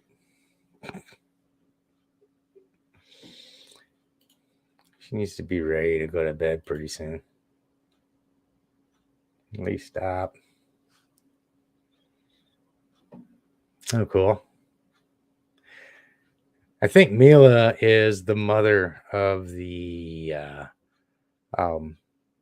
girl that I've got and the little boy that Katie's got, if I'm not mistaken. Hey, Erica. Oh, cool. I remember my first live stream. It was really cool because Christina Hill, I think, was the person who I had on my very first live stream, and she carried me all the way through it. And then I had some really cool people on, and I just could never get the sound sorted out right. Talked with Jeremy Turgeon on one, and he was out at an event with really bad cell service. I had a couple other ones where I just had this terrible echo in there. So we finally got the sound sorted out, which makes me happy. There's nothing worse than sitting there trying to listen to a conversation with echo or sound like you're talking through an aluminum pipeline. Thermostat using a temp gun. Yeah, it's another thing to keep in mind too. You're not always going to have the thermostat probe in the spot where you're trying to get the right temperature at. So, you know, say for instance, you've got a heat source right here, and you've got the thermostat sitting right here, or the temperature probe rather. It's not going to give you the temperature right here where you want on the basking area. So you definitely want to get you a temperature gun. You'll see if you look around down in some of my different enclosures downstairs. You'll see some of my thermostats reading 90 and 95 degrees, because that's the temperature at the temperature probe. That's what it needs to be at in order for the temperature at the basking spot to be 87 degrees. So just because your thermostat probe, you got to keep in mind where that's sitting at. If you've got it on this side and your basking spot's on this side, and you set it to your basking temperature, the cold side of your enclosure is going to be your basking temperature, and your basking spot's going to cook your snake. So you've got to make sure that where it's going to max out at, is where your animal's going to be, and then adjust it accordingly.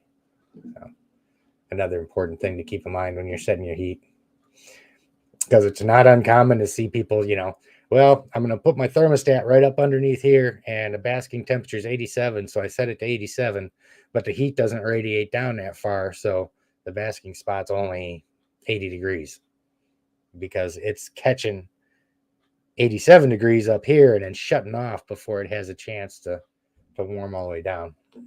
So, something to keep in mind. And here I go getting behind on these again. Deer ticks are terrible. Chloe finally went to sleep.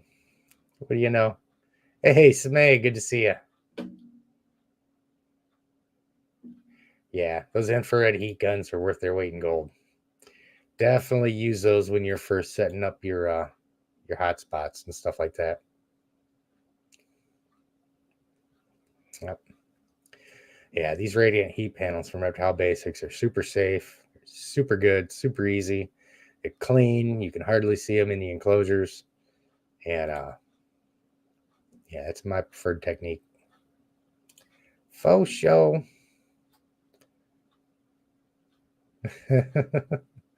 Yeah.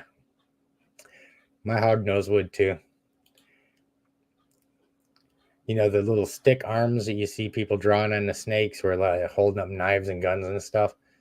You set my hog nose down, she'd grow those little stick arms and start stabbing me in the feet and then run away. For some reason, I'm not her favorite person. But that's cool. Yeah, he was just talking with Jeremy from World of Wilcox the other day. He's got the same kind, except it's got the white highlights on it. These things are awesome, man. I will burn through some chairs because I'm a big nerd and a big gamer, and a good game comes out that I really like, I will tear up some chairs, shooting bad guys in no uncertain terms. The only thing I had to play with when I was a kid was sticks and dirt, so I'm making up with it now. I learned how to build computers and got a Steam account, and that was it. My social life ended, and I'm okay with that. Because oddly enough, as soon as my social life ended, my stress level went way down. The drama and the problems that I had and all that stuff just all magically went away when I reduced my circle down to 1 or 2 people. It's amazing how well it works.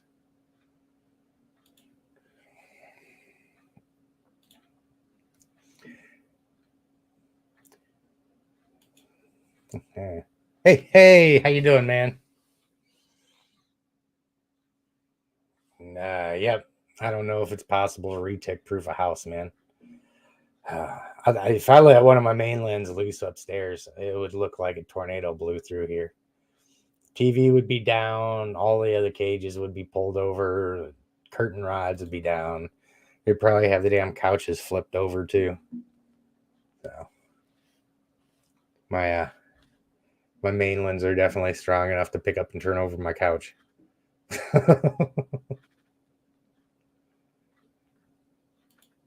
Let's see. Oh, yeah, I'm sure there is, but if I did that, then I'd end up getting that wrong too. So.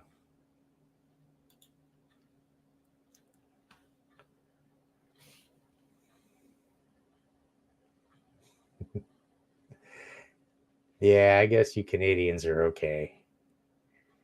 We'll let you hang out with us. I used to say that Canada was like a loft apartment over a really cool party. Um, if I'm being quite honest, though, I think these days I'd rather be in the loft apartment because it's not a really cool party anymore. It's more like a freaking insane asylum. So, all you guys all you guys north of the border, consider yourself lucky. It's worth being a little chilly. At least you guys are fairly sane for the most part.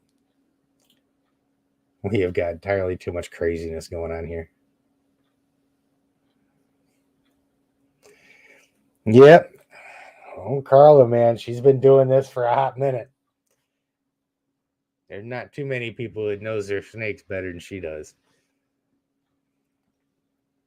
Don't let her fool you. She's definitely on point. All right, Linda, if I haven't missed you already, we'll see you later.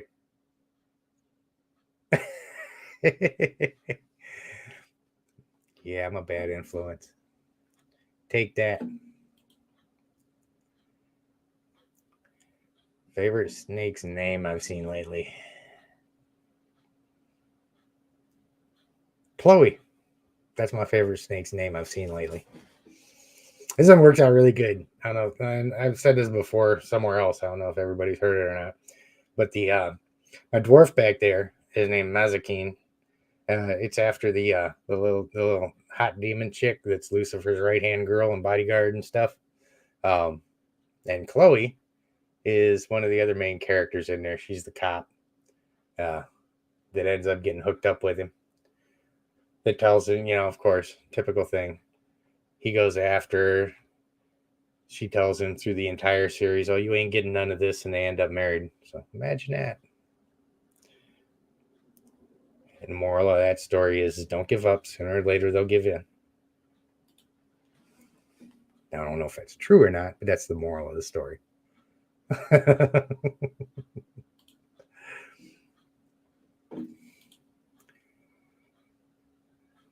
Yeah, she is. She's just. Oh, you must be talking about yeah. The mother of these dwarves that we have out here is gorgeous.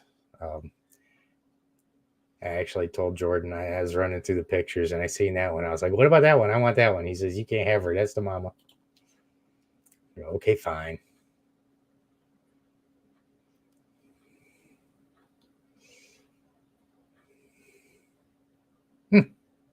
I guess you could do that. I wouldn't do that though. That's got to be awkward with the doors and all that stuff. I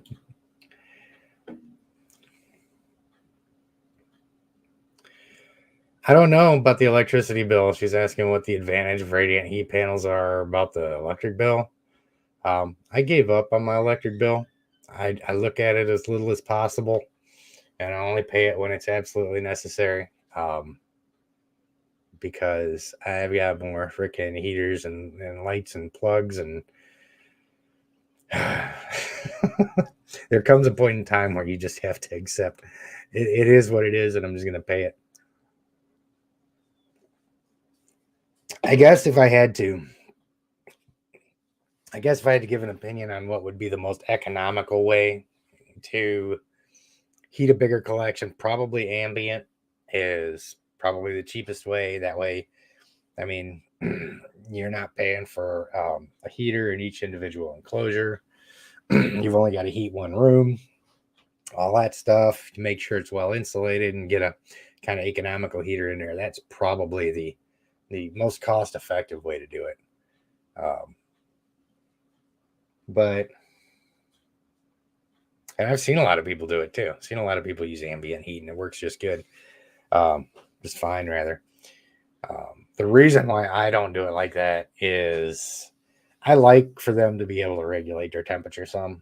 If you use an ambient heat, they don't have a whole lot of flexibility with how warm or how cool they're going to be.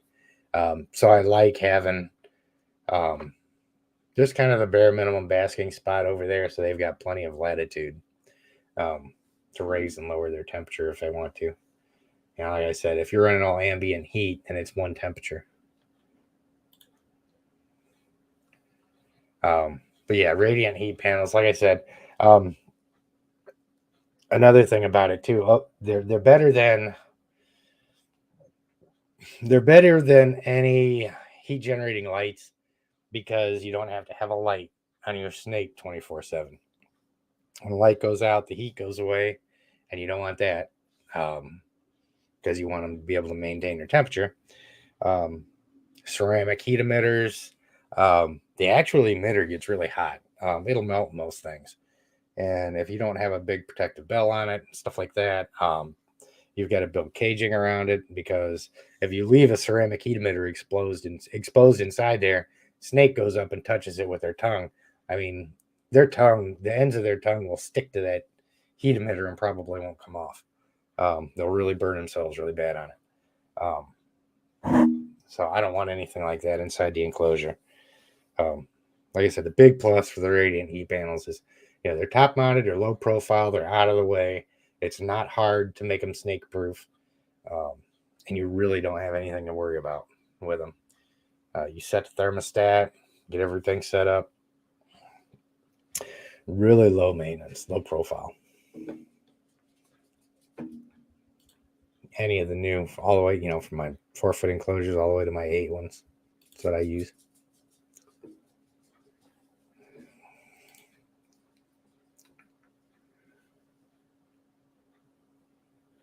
Yep. Yeah, that's really all it is. I've got some heat tape down there that's not being used, just because, like, I don't like anything with exposed or barely exposed. I'm just really nervous about electrical stuff. So I use what I think safest, and these things, in my opinion, are safest. Let's see.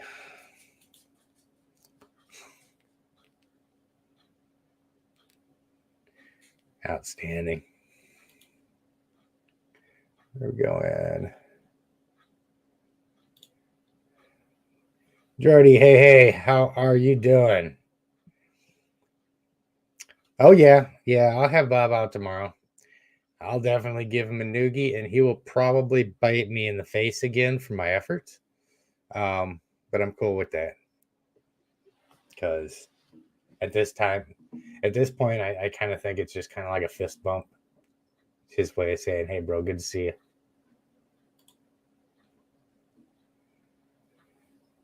Oh, nice, nice. Hoggies are awesome, man.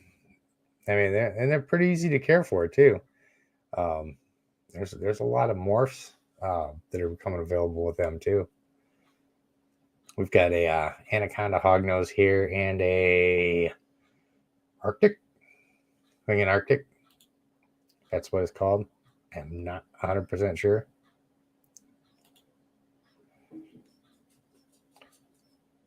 A lot of them are. I know mine. I can get my hognose to the point where she kind of chills out and works with me, but admittedly, she doesn't get a whole lot of attention. She gets fed. She doesn't get taken out all that much. Um, and she would be friendlier if I took her out more.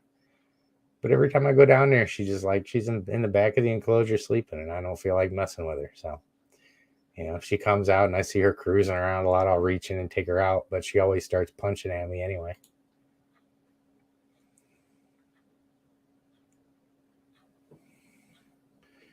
Oh yeah, a couple years, you can definitely be a subject matter expert. I've seen people crash course with their first snake being a mainland retic before and learn really quick and get really proficient really quickly.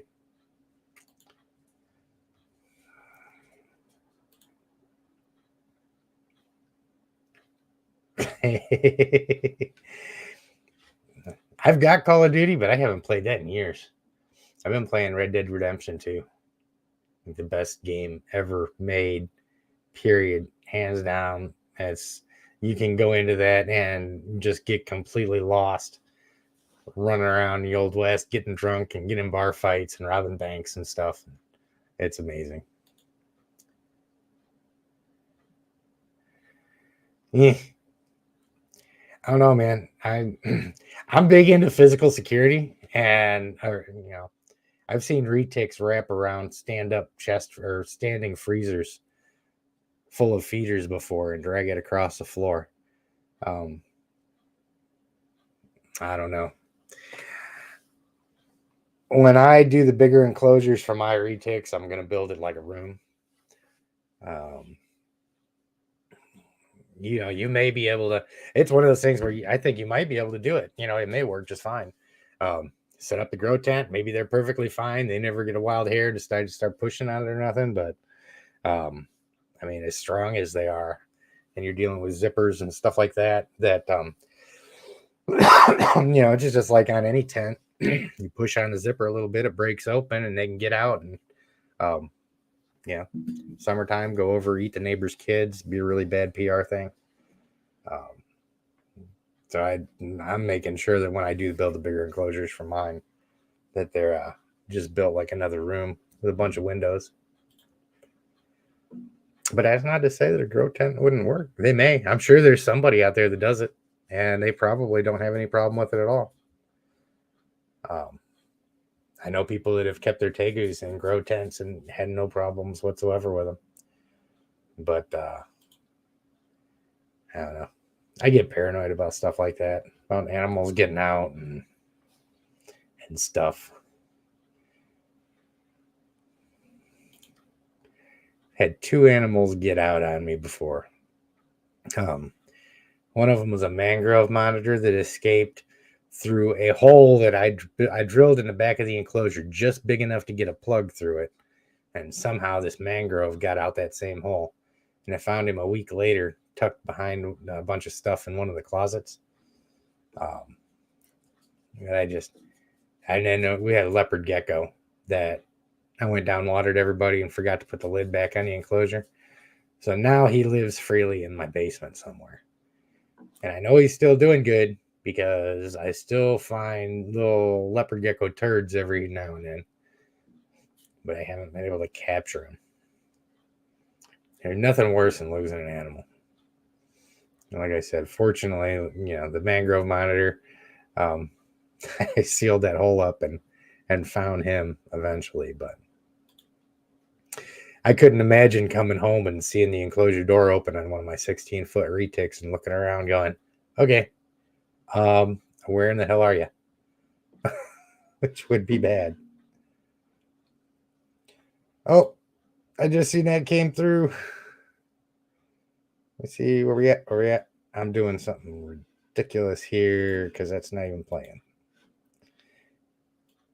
Dun-dun-dun-dun-dun. Where we at? That's not okay. I'm just gonna have to keep scrolling down the comments here. I'm getting sidetracked and multitasking and way behind. Yeah, I did see something like that too, where Brian drove down there and he's taking his huge snake into a hotel.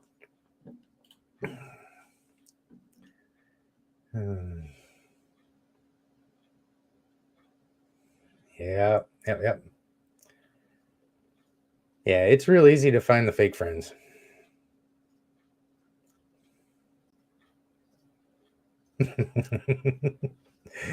Yep. Yeah, because I mean that's the first thing. The first thing my mainlands will do if I let them loose upstairs is they literally start crawling to walls. They see something that looks like they can climb up to, and it just happens to be a piece of art on the wall. So they get up there, and then they see the curtain rods. And see. Let's see. Okay, I'm gonna cruise through these things and hopefully I don't miss too much or anything. That looks like somebody I haven't. There you go. Hey man, how you doing? Oh, awesome. Yeah, she's a sweet girl. Maybe you can get a really good view of that tail. Get a good look at the marring on her right there. I'll tell you, when she gets a couple sheds down her and all of these little blemishes and stuff like that come off, I mean, she's really going to be a stunner. Let's see, kinks. Poor thing.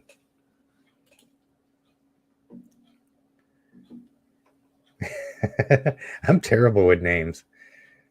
Every time we get on a live stream or something, we reach out reptiles and he does a naming a snake thing. I just continually draw blank. I'm terrible at it.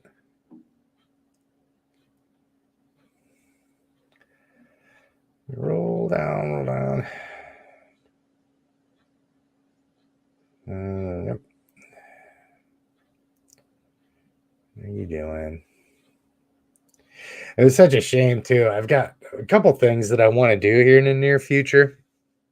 I've got we've got two shops out here that deal with marine aquarium fish. And when we had all the saltwater tanks, they're the places that we would go to stock them and get stuff like our octopus and seahorses and stingrays and eels and all that stuff. But one of them that used to be our favorite, the couple that owned it was always going down out to the ocean, bringing in new stock and stuff, and they sold it to somebody else, and that place has went to hell since then. It was so sad to see because they used to have such an awesome selection of marine stuff down there. And I thought about today, we was out, getting pet supplies and getting lunch and whatnot. I figured I'd go stop in there and talk to the new owners and see if they wanted me to maybe do a segment, interview, let them walk around, show what they got, kind of talk about stuff, explain setting up new aquariums to folks, and kind of go over some of the special things that you need to consider when you're setting them up, and just make it a cool piece for them to use for PR, advertising, whatever. And it'd be something cool for the viewers on Intrepid to see. But I mean, I walked through that whole place and I was like, I don't have anything. I mean, I couldn't even come up with a whole video really of any interest on what they had left in there. So I've got another friend with the other shop that we used to go through, really good guy. And he is coming off of a really big sale that he had, so he's kind of restocking. When he gets everything restocked, I'll see if we can touch base with him and talk about some marine aquarium stuff, because I do miss my aquarium. Had so much fun working with those animals.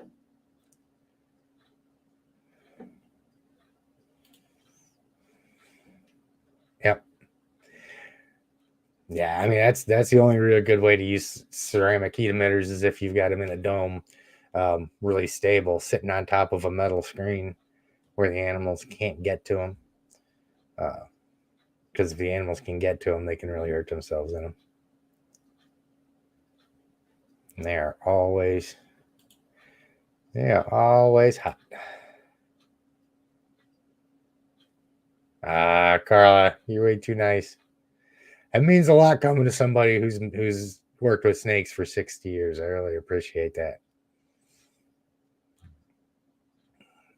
I don't know everything, but I do try and make a point of making sure that I don't say anything that I don't know is true. If I don't know something, I'm not the least bit ashamed to say that I don't know it. Because I don't want to say anything wrong or lie about nothing and then have anybody come back and say, well, Tim told me this. And then have somebody saying, well, Tim's a dumbass. No, I don't know. I'm going to tell you.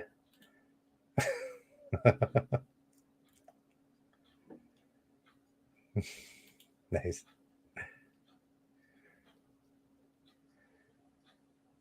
Yeah, dimmer switches are good ideas too.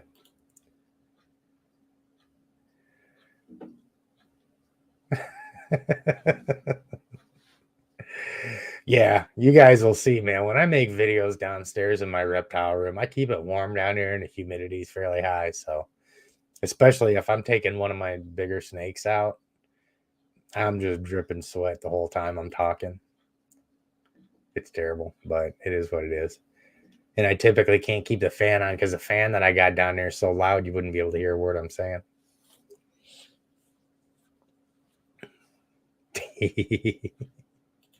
Noogie, noogie, noogie.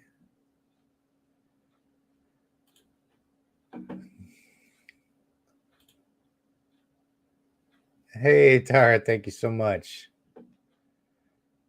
I've still got to, I was just talking about this earlier today. I've got some things for like the super chats and things like that that I want to play. When I was using vMix, which is another streaming software, um, much more complicated than StreamYard. But I had some really cool stuff where there'd be like fireworks and confetti and little dancing gecko um, on there for every super chat and stuff like that. It was really fun, but I haven't put that on StreamYard yet. And I really want to go on to a couple of Clint's live streams and see if I can find him with his really high pitched super chat and mask him out in a video so that every time somebody does a super chat, I can have him popping out of the bottom of the screen screaming super chat because he does it so much better than I do.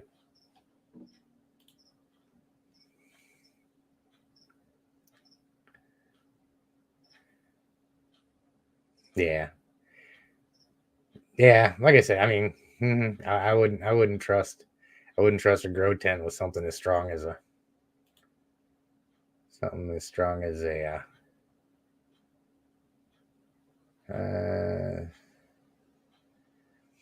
she's asking if anybody uses it. I'm sure you guys have already gotten to that because I know I'm so far behind. Let me see. Catch anything? Any tips? Let's see. Any tips on a shy 50%? Dwarf.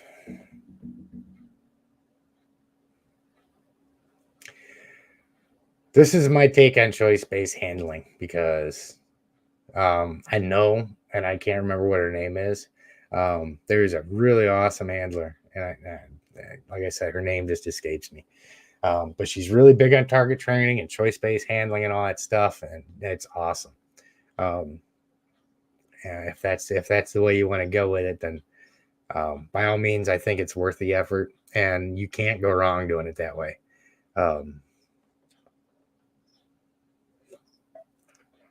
That being said, you guys seen how I manage Bob. As hostile as he was, there's a couple different ways to work with him.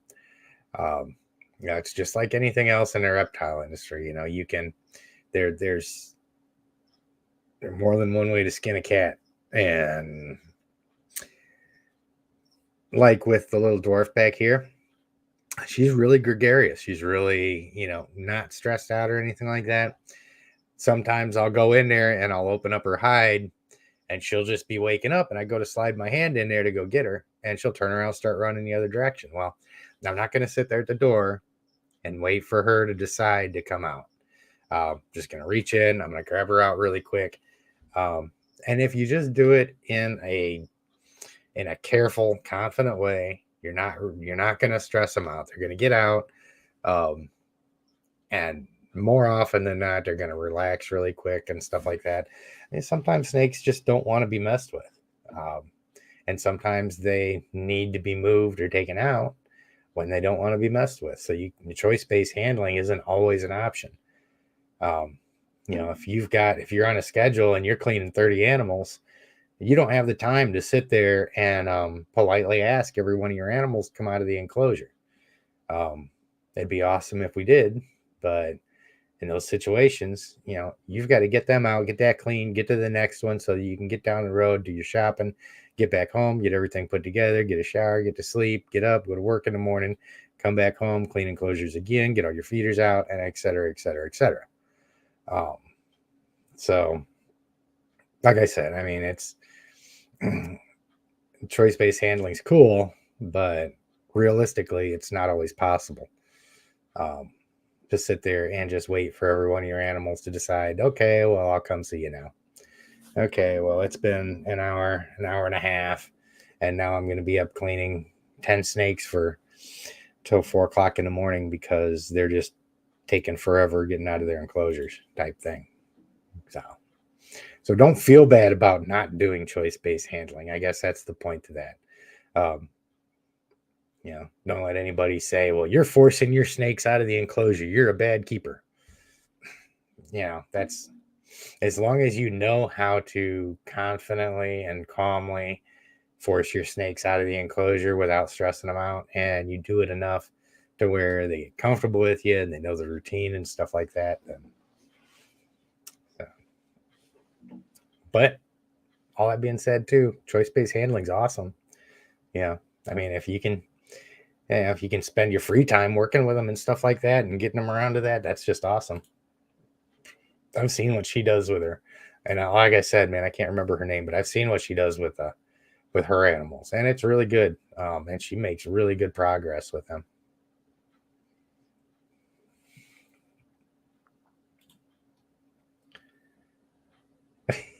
Hey, Gene, I didn't have Bob out tonight. I can't take Bob out tonight. I've got the new girl out. There she is. There. Chloe she has discovered the ceiling fan. What are you doing? What are you doing back there? Get over here. Yeah, Chloe's been all over the place tonight, and she's finally decided to get up on the chair and chill out for a little while. But what are you doing, goofy ass? You got there. Anyway, she's chilling out back there. Yeah, Bob's not coming out tonight. I can't handle any other animals tonight because I got her out. She's a new animal, so when I handle her, I don't handle anybody else for the rest of the day, just in case. Just in case she's got something that I don't want anything else to have. So, like, when I get done with this tonight, first thing I'm going to do is I'm going to take her back down to her enclosure. I'll come back up here. I'm going to hose my arms down with Listerine, wipe the desk off, hose the chair off with Listerine, sanitize this whole little area right here. Just in case, just to make sure that, if there is a problem with her, nobody gets it. I really don't think there is. She hasn't given me any sign at all that she's sick, but I just don't want to take any chances. I would feel terrible if one of my animals got sick because I was careless. Okay, so you guys have been keeping up with all this stuff. I'm going to go ahead and shoot back down to the bottom again.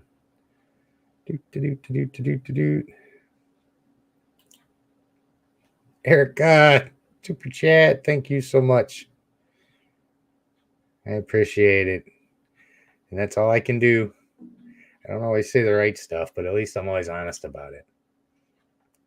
It was kind of funny, really, because I had an exchange with that one person that kind of motivated that whole video the other day. That guy really just started being a tool in no uncertain terms, and I told him he was being an asshole. Then he comes back. He's Scottish, so of course his terminology is a little bit different. He's like, I thought you were in the services. It's not very professional calling anybody an asshole. Calling names, that's childish. It's like, okay, well, I'll be more clear for you then. In my professional opinion, you're being an asshole. So, but I'm thinking his report that he filed towards Meta or whatever it is didn't go very far because I haven't heard anything about it. I can be childish. I choose to be childish whenever possible. Being an adult is highly overrated. It's necessary to both stay out of jail and maintain a home and a vehicle. Outside of that, there is no place for being an adult. And if anybody tells you any different, they're lying. Even at 50 years old, I still capture every opportunity I can to be childish. She is. She's a gorgeous animal. And she's doing really well so far. Hey, Jeremy. Good deal, man. At least you got a bunch of stuff done. God, see, I always start this stuff. I start them at 8 o'clock, and I'm thinking, man, I hope I've got enough to talk about to get us through at least till 9. And sure enough, with nobody else on, just me sitting here talking with you guys and running my mouth, it's been over 2 hours already. And I'm quite certain one of two things is going on right now. Ruth is either passed out already, or she's sitting back there playing a game on her phone or something, thinking, geez, would you shut up and get off there already?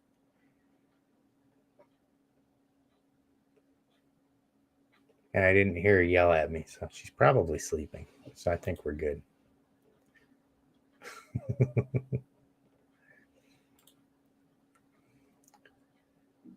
Let's see.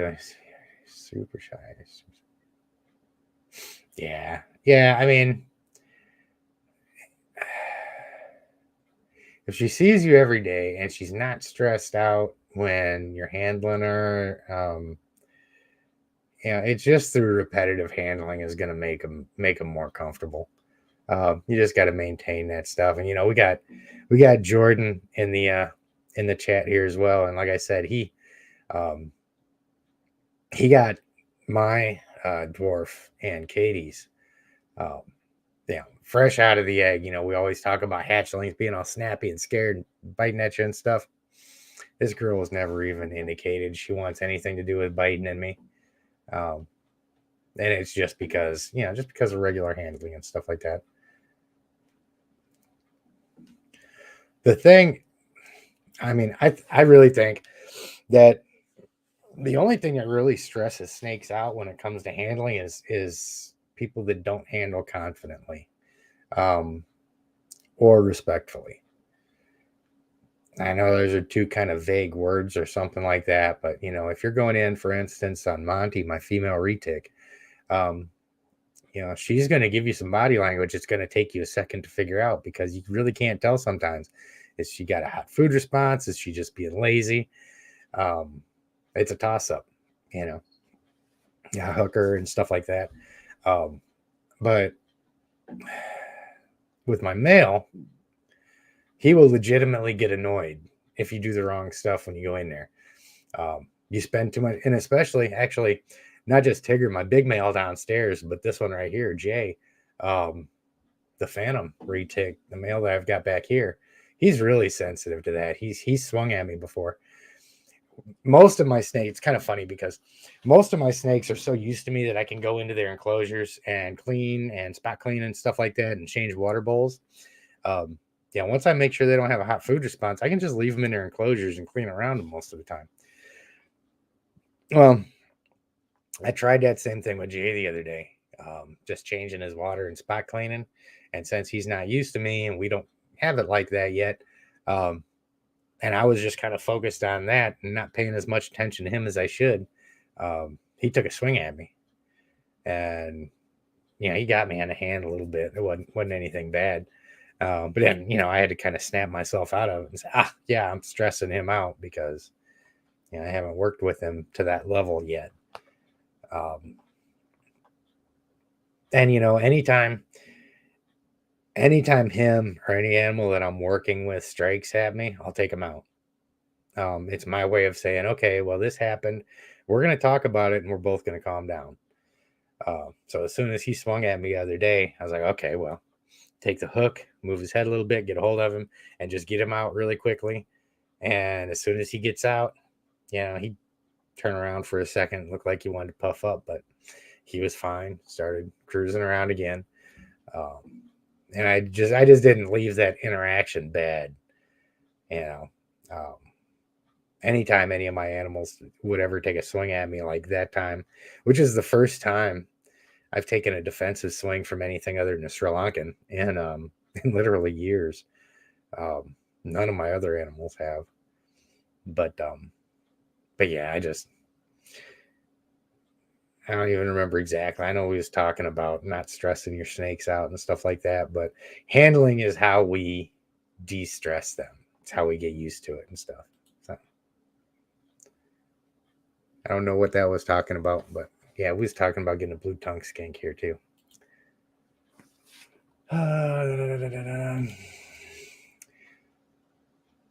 Okay, Jordan, you have a good night, man. I'm sure we will catch up again soon. Hopefully I didn't miss you. I probably did. Just sitting here running my mouth.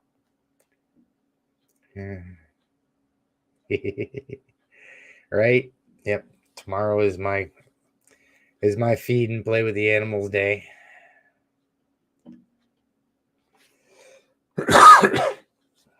Let's see. Yep. Yeah. I mean Carla's right on the money there. And I mean 99% of having good relationship with your snake is being confident. Yeah. And as long as you're confident and respectful, it's easy to be respectful with a 16, 18-foot snake because you're afraid of getting hurt. But if you treat your 18, 20-inch snake that, is a hatchling, if you treat that with the same amount of respect that you treat your 18 to 20-foot snake, then that relationship's a win from the beginning. Because they realize really quickly that they don't need to be afraid of you. And that's, a snake's natural demeanor is this right here. It's what she's been doing all night. That's her natural demeanor. That's how she would act in the wild if she's not chasing prey or trying not to be prey. They're either laying down basking, they're in a den someplace, or they're just cruising around looking for a den or, exploring and stuff like that. So, their natural demeanor is pretty chill. As long as they don't think they're getting ready to eat or be eaten. So once you get past those two things, it's a piece of cake, man. It really is. Absolutely. Let's see.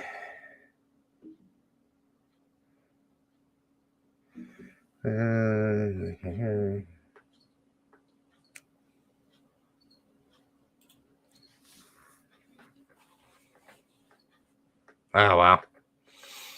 Yep.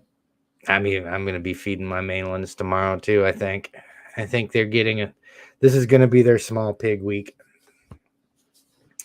I kind of alternate them. I've got rabbits out there, and I'll give them both a rabbit that's 10 to 15% their body weight, which is a pretty good sized meal.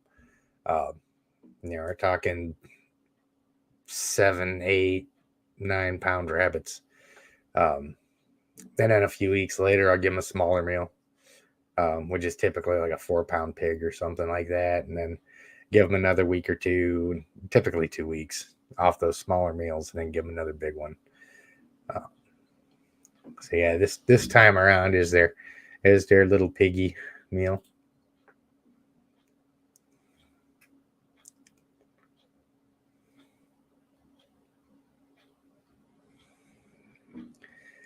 Yep.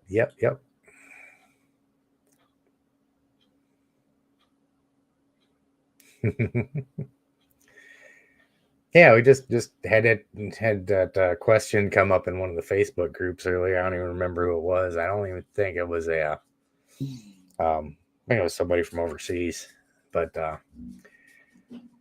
was asking if snakes hear. Just talking about loud music and stuff like that, and somebody comes in, well, they don't have ears. Of course they can't hear. Well, if you don't know, the snakes have got the same 3 inner ear bones that we do. That because we use these really tiny bones inside our inner ear, is which helps us pick up the vibrations and to hear. The difference in snakes, though, is that the bottom inner ear bone actually attaches to their jaw. It's fused to their jaw. So, like, we've got these 3 little tiny ear bones in here that'll pick it up. Snakes have got those 3 ear bones, but it attaches here. So, they've got a direct line for the whole side of their jaw all the way up to their inner ear bones. So I think they are probably, in a lot of respects, more sensitive to some vibrations than we are because they've got such a big surface area compared to us. Even this little girl right here, if you count the actual surface area of those inner ear bones with the connection to that bone, it's exponentially bigger than ours. That doesn't mean it's more sensitive. I mean, the sound waves have got further to go, and it's a different medium and all that stuff. So, yeah, it doesn't mean that they've got superhuman hearing or anything. But I'm quite certain they can pick up vibrations, and they pick them up differently than we do, I'm sure. But you never know. I mean, they may be more sensitive to some than we are because of the way that whole system works right there. So, anyway, that was my TED talk on snake ears. Da-da-da. Yes. Oh, yeah, that's right. Sydney. If I'm not mistaken. Remember, I'm getting there. It can be tough to find feeder pigs. I've got a couple personal connections local to me that I can get them from. So that's where I do. Anybody outside of Central North Carolina, I couldn't even begin to tell you where to go. And I've never tried to order any from out of state. So let's see.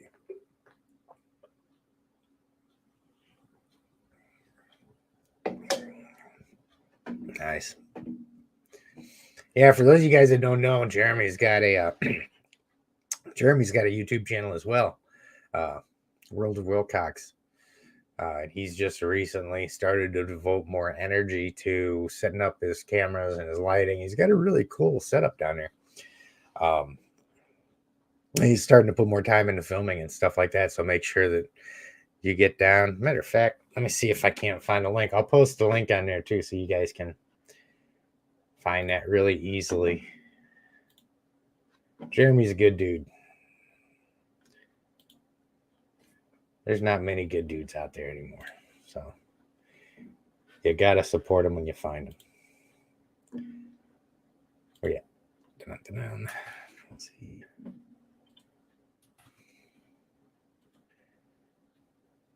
There you go. That's Jeremy's YouTube channel right there.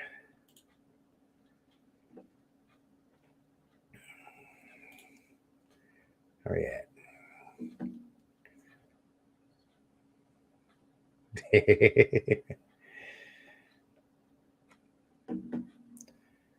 Yeah, I think every time somebody asks me to tell them what snakes I have, I almost always forget, and I don't even have that many.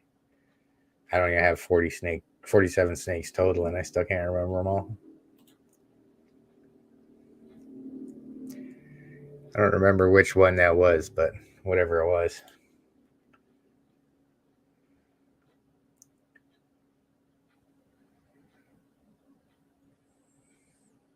Yep. I mean, that's the way we hear, you know. Our auditory nerves, they pick up the vibrations and convert that into what we recognize as sound. That's how everybody's works. So I'm sure it works the same way with snakes. Yep. I love my green tree python.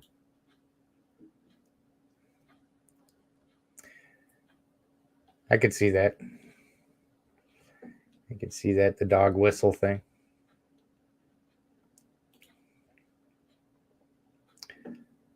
Let's see.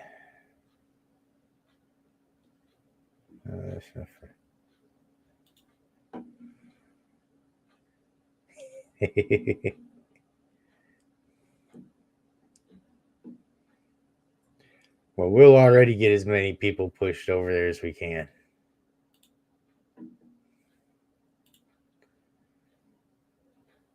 Absolutely, man.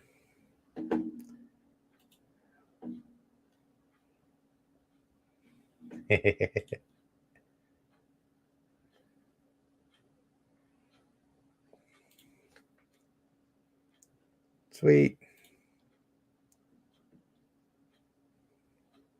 Oh, cool.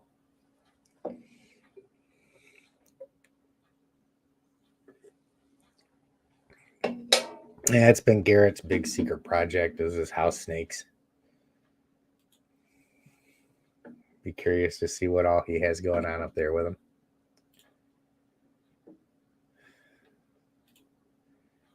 Ta-da. Sweet, sweet, sweet.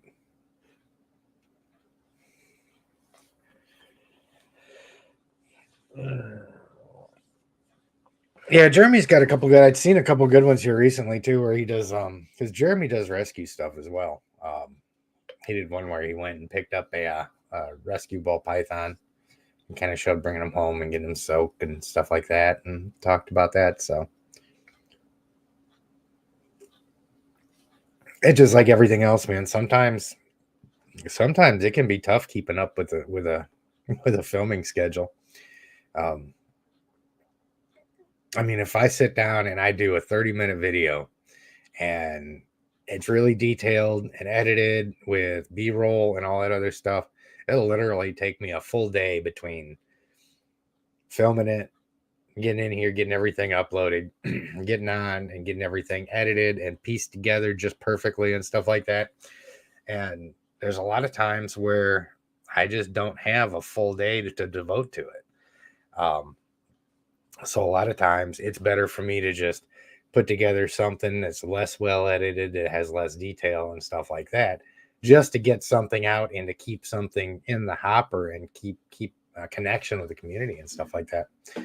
Um, as I increase the quality of the equipment and all that other stuff, and as I get more time, I'll be able to devote more time to it and stuff like that. But yeah, I think in general, most people are pretty forgiving about video quality if you're making sense and you're helping people with what you say.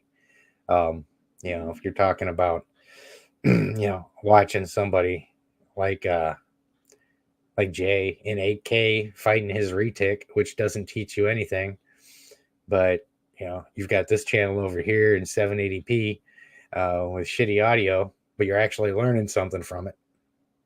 I think there's something to be said for that distinction. Um, so I'll do what I can most of the time to get at least one video a week out. I know I think the longest I've went was like 2 months without putting anything out. And I'm gonna do my best to avoid batting slumps like that anymore. I want to at least get something out every week.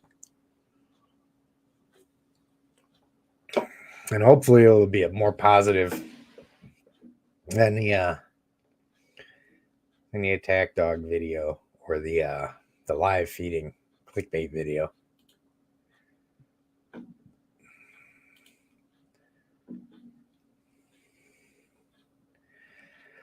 That's awesome, Gene. I wish we could reach more people like that.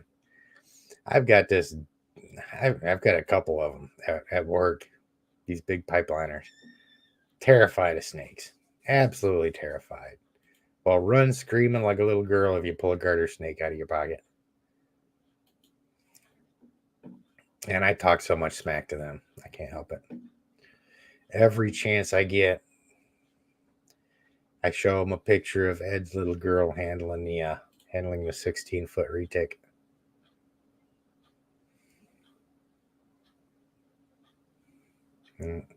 Yeah, I think that might have been the video that I was talking about.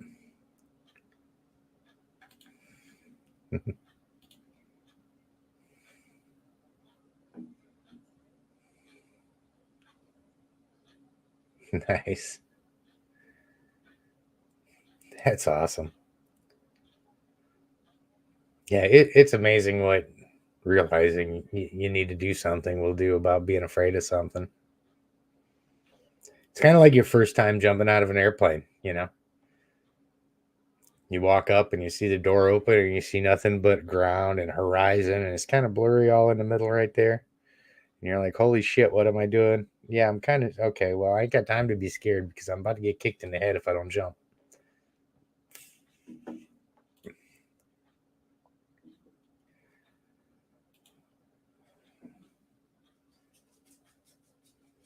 That is a true statement. Absolutely. Oh, where we at? Where we at? Where we at? Okay.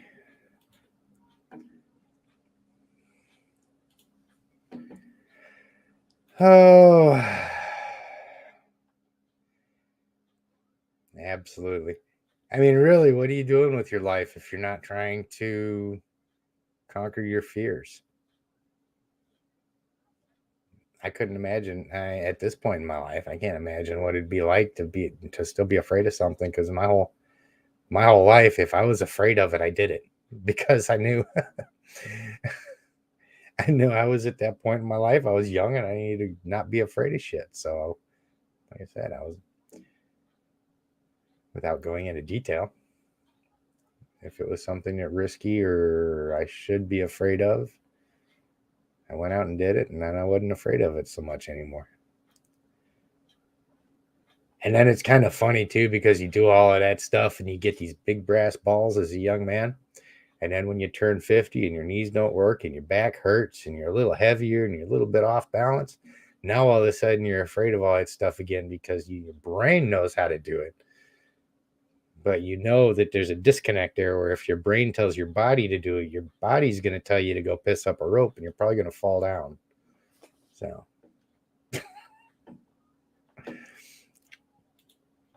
interesting how the whole circle of life thing works. The snakes are such an easy thing to get over. It's so easy to get over a fear of snakes. Yes. It is a lot of fun.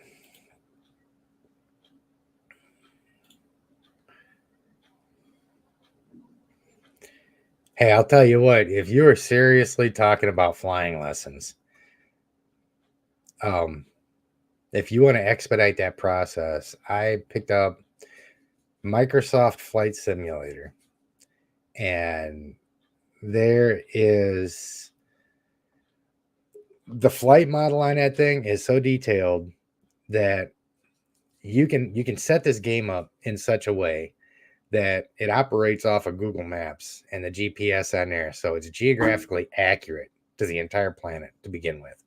The airports are right, the runways, the runway numbers, air traffic control communication, and everything is accurate. And you get up in the aircraft, and it actually has the air traffic control maps, and you've got to communicate with the towers and the ground the same way you do. I heard it said that people that were previously in courses, the ground school taking 130 hours to complete, were completing in 30 hours after they practiced on there, because you can like jump in an aircraft and log on to other people that are in that same world that are actual air traffic controllers, and you actually communicate them in the same fashion that you would with a real airport. So you can literally, play that game and learn enough about the controls and the procedures to get off of that thing and jump in and with a little tutelage fly a plane. So if that's your thing and you haven't heard of that, I thought I'd let you know. It's really awesome, and it really shows you how difficult it is to rattle back off all of that information that you're hearing while you're trying to pay attention to all your stuff, and it's really cool.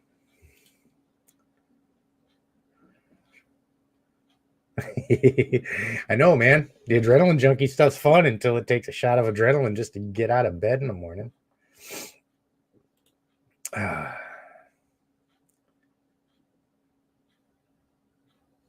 nice. That's awesome. Yeah, I loved my airline mechanics. I tell you, man, it got really weird landing in planes. I went for a long time there where I'd only take off in them. And next time I hit the ground was in my boots and my ass. Uh, then you go a while doing that, and all of a sudden you feel a plane start coming back down. And you're like, shit, what's going on? Oh, yeah, that's right. We're landing.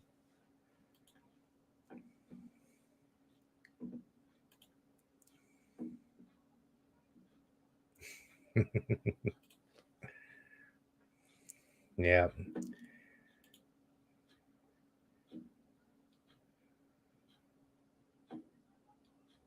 Oh, wow. Nice. Yeah, you can really get lost in that flight sim, and you can learn a lot off of that. It's really good.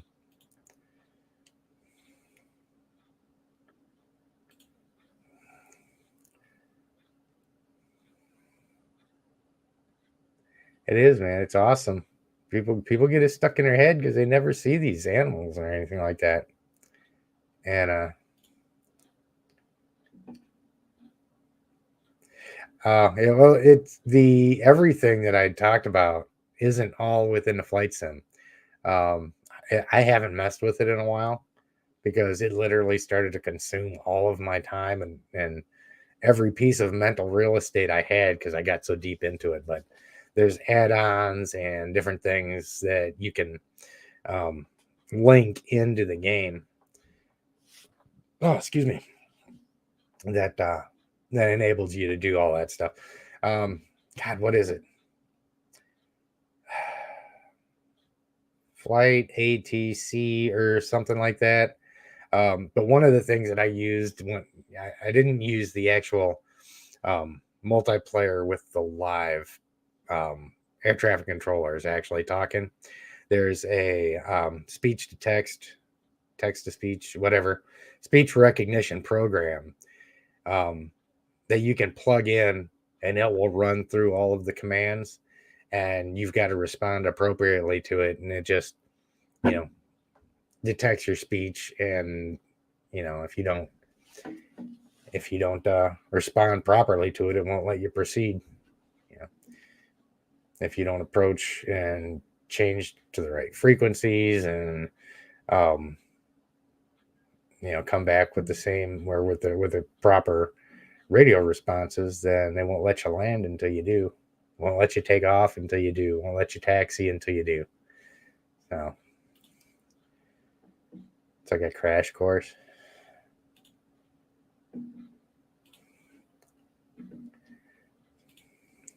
Geckos are cool too.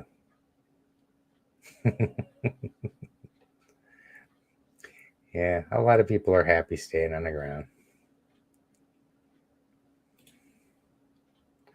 For most of my youth, I was probably the dumbest smart person you had ever seen. Right? It gives you a lot of practice on your ground school stuff, though. Heidi is good people. We love our Heidi.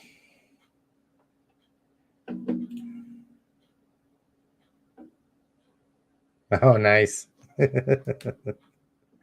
It's so nice when they do that. Especially the big snakes, man. When the big snakes decide to go home on their own and you don't have to fight with them, it's freaking amazing.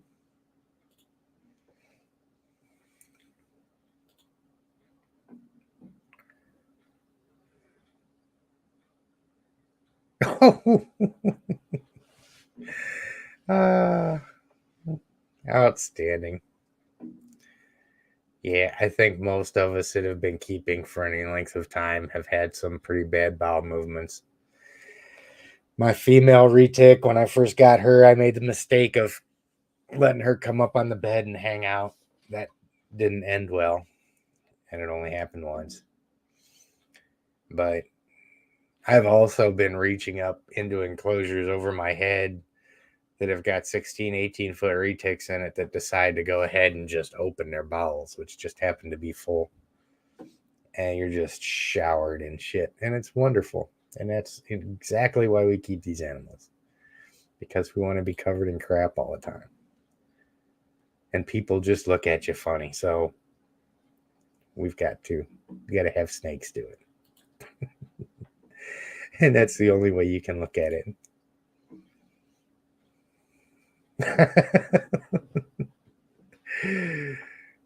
Geckos are my leopard geckos do look like that. They are always smiling and they are not the sharpest tools in the shed, but they're very sweet.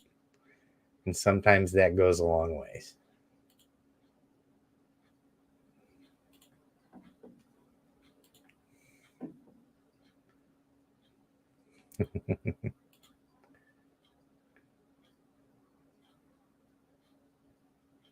Yeah. Yeah, I've got two large yellow snakes.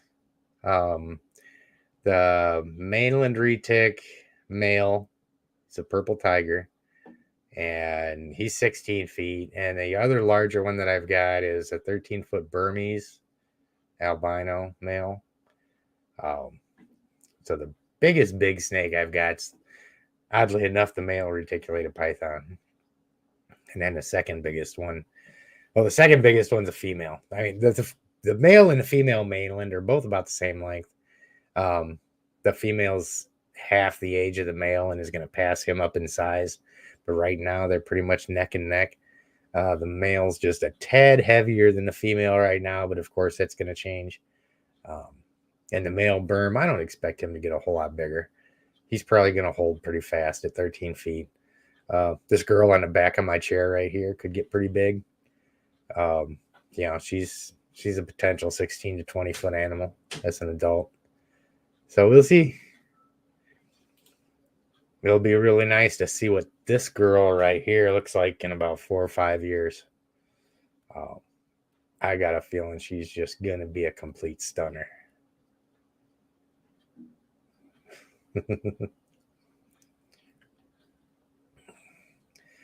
Yep, the only one of my snakes that still does that, of course, is the new dwarf back here. And have her out. She, of course, she's a baby. That's what she's gonna do. And well, Bob did just out of straight terror when I first got him, but he doesn't musk on me anymore. Yeah, he'll still hiss and stuff like that, and throw a little bit of a temper tantrum, and maybe swing at me once in a while. But he doesn't musk anymore. He's not afraid. He knows I'm not gonna hurt him. He just doesn't like me, and I'm just gonna come in and keep reading him bedtime stories until he likes me.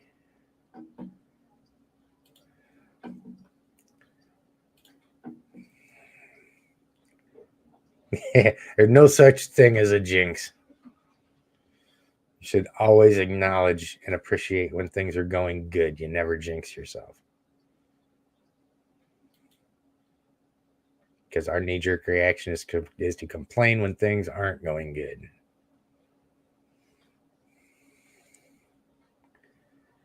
Oh, yeah.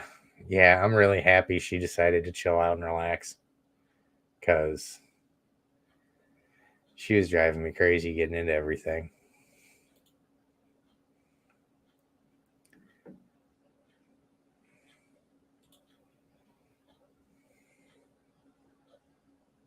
Mm-hmm. Absolutely. Yeah, it's going to be pretty funny waking her up and putting her back in her enclosure.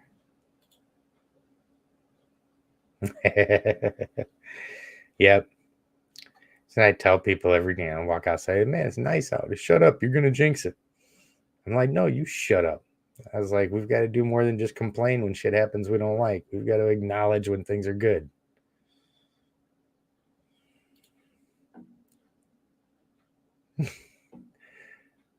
Yeah, Bob's an awesome little guy. When he decides to stop swinging and relax and just be Bob, then he does pretty good. But we're still a little grumpy.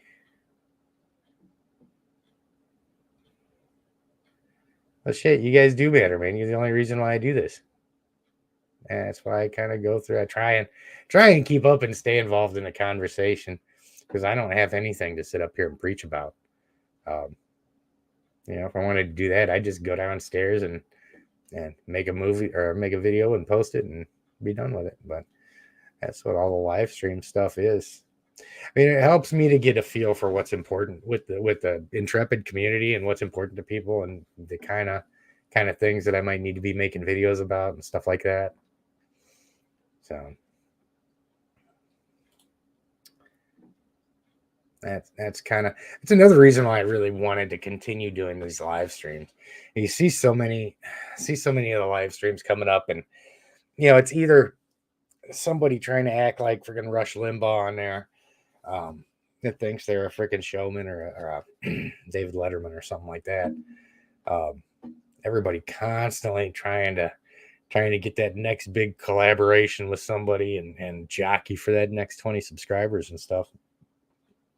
I mean, it's just, that's cool. I mean, that's what I had learned the first few that I was coming up at and stuff like that. But, and then I stopped and I took a break from doing live streams for a little while, and it just kind of dawned on me that, it's not all about trying to make myself look good or trying to impress everybody by who I've got on here.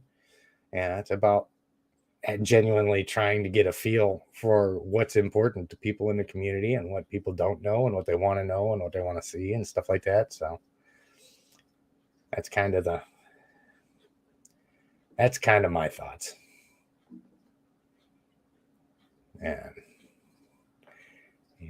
the community's been really supportive of me, and I think if I kind of owe it to the community to in turn be supportive of it and not just be an asshole to people I don't like all the time.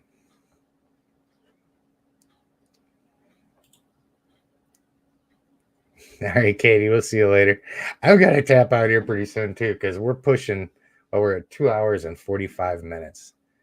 You guys have had to sit here and listen to me. I probably owe you all money for having to sit here and endure me just bump my gums all night long. But you'll have to send me an invoice. So.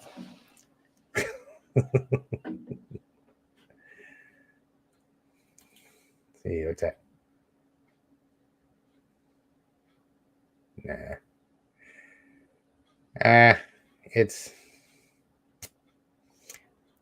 It is what it is. I love working with the animals. And I love learning their behaviors and stuff like that. At this point in my life, the only thing that the tough guy thing applies to is helping me maintain a peaceful life. Because the people that know me, they know kind of what I've done a little bit because I talk a little bit. It's all part of getting to know people. It's real easy to maintain a peaceful environment and to just maintain basic respect with people if they're not 100% sure how you're going to react to things all the time. And they always think you're just a little bit not right.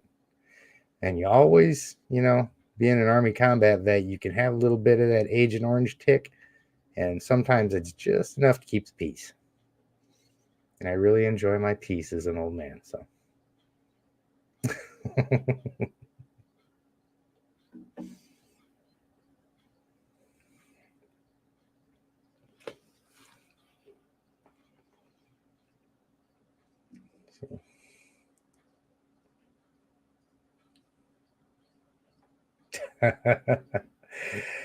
Yeah. I tell you, that is true. It seems like everything that we look at anymore is freaking doom scrolling. It is a scary world. A lot of scary things going on.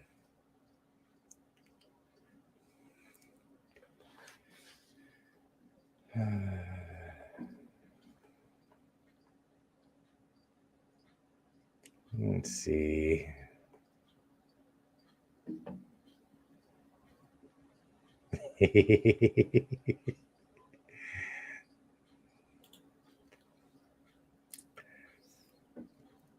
"52 is not old in most cases.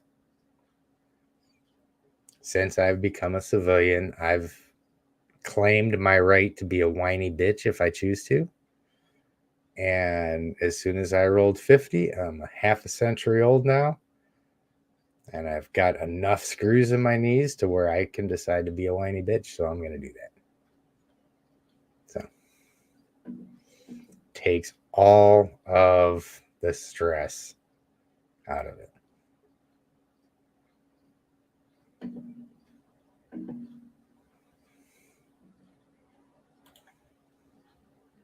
Holy cow.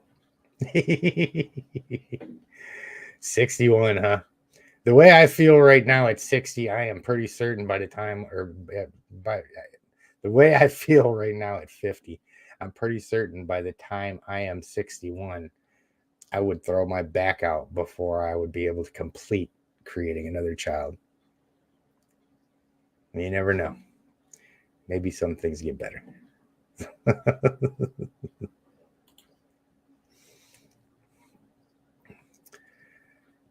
Absolutely right, man. Being positive and helping. And it's just like the different stuff on here. Yeah, any chance I get with somebody that's somebody else that's trying to reach out and start poking out into social media and stuff like that more, YouTube channels also. Promote people I got. There's no such thing as competition on this. I mean, there's just in the United States, 320 million people. There's more than enough attention to go around for everybody. So there's no sense in looking at any of this stuff like a competition. Personally, I think everybody does better if everybody speaks highly of and promotes everybody else every chance they get. Because all of the millions and millions of people on the outside, because like our little bubble of creators is like this big. And, the bubble of people that have access to us are the size of the house compared to this little bubble right here. So there ain't no sense in cutting throats and getting mad and competing with everybody. There's more than enough to go around.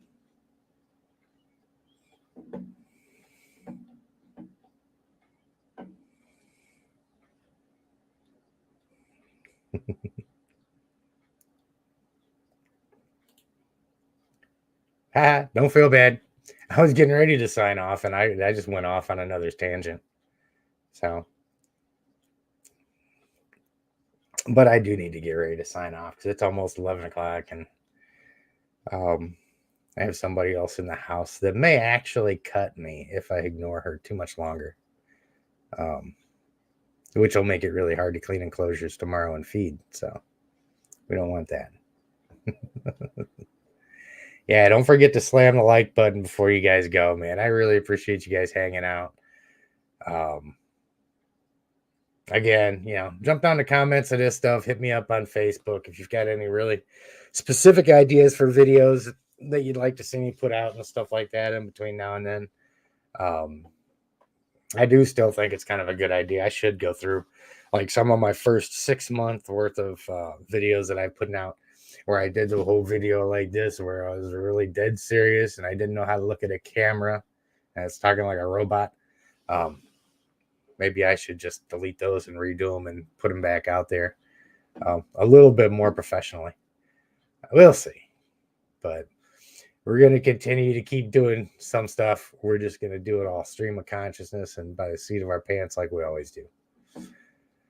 So I'm going to go take a break, probably get another coffee, and do that freakish thing that I do where I have a coffee and then go to sleep. So we'll catch you guys later. Hey, I really appreciate you guys hanging out with me tonight. And if nothing else, we'll see you again next Saturday, but I will probably have something out between now and then. So thanks, guys. You guys have a good night, and I will talk to you soon.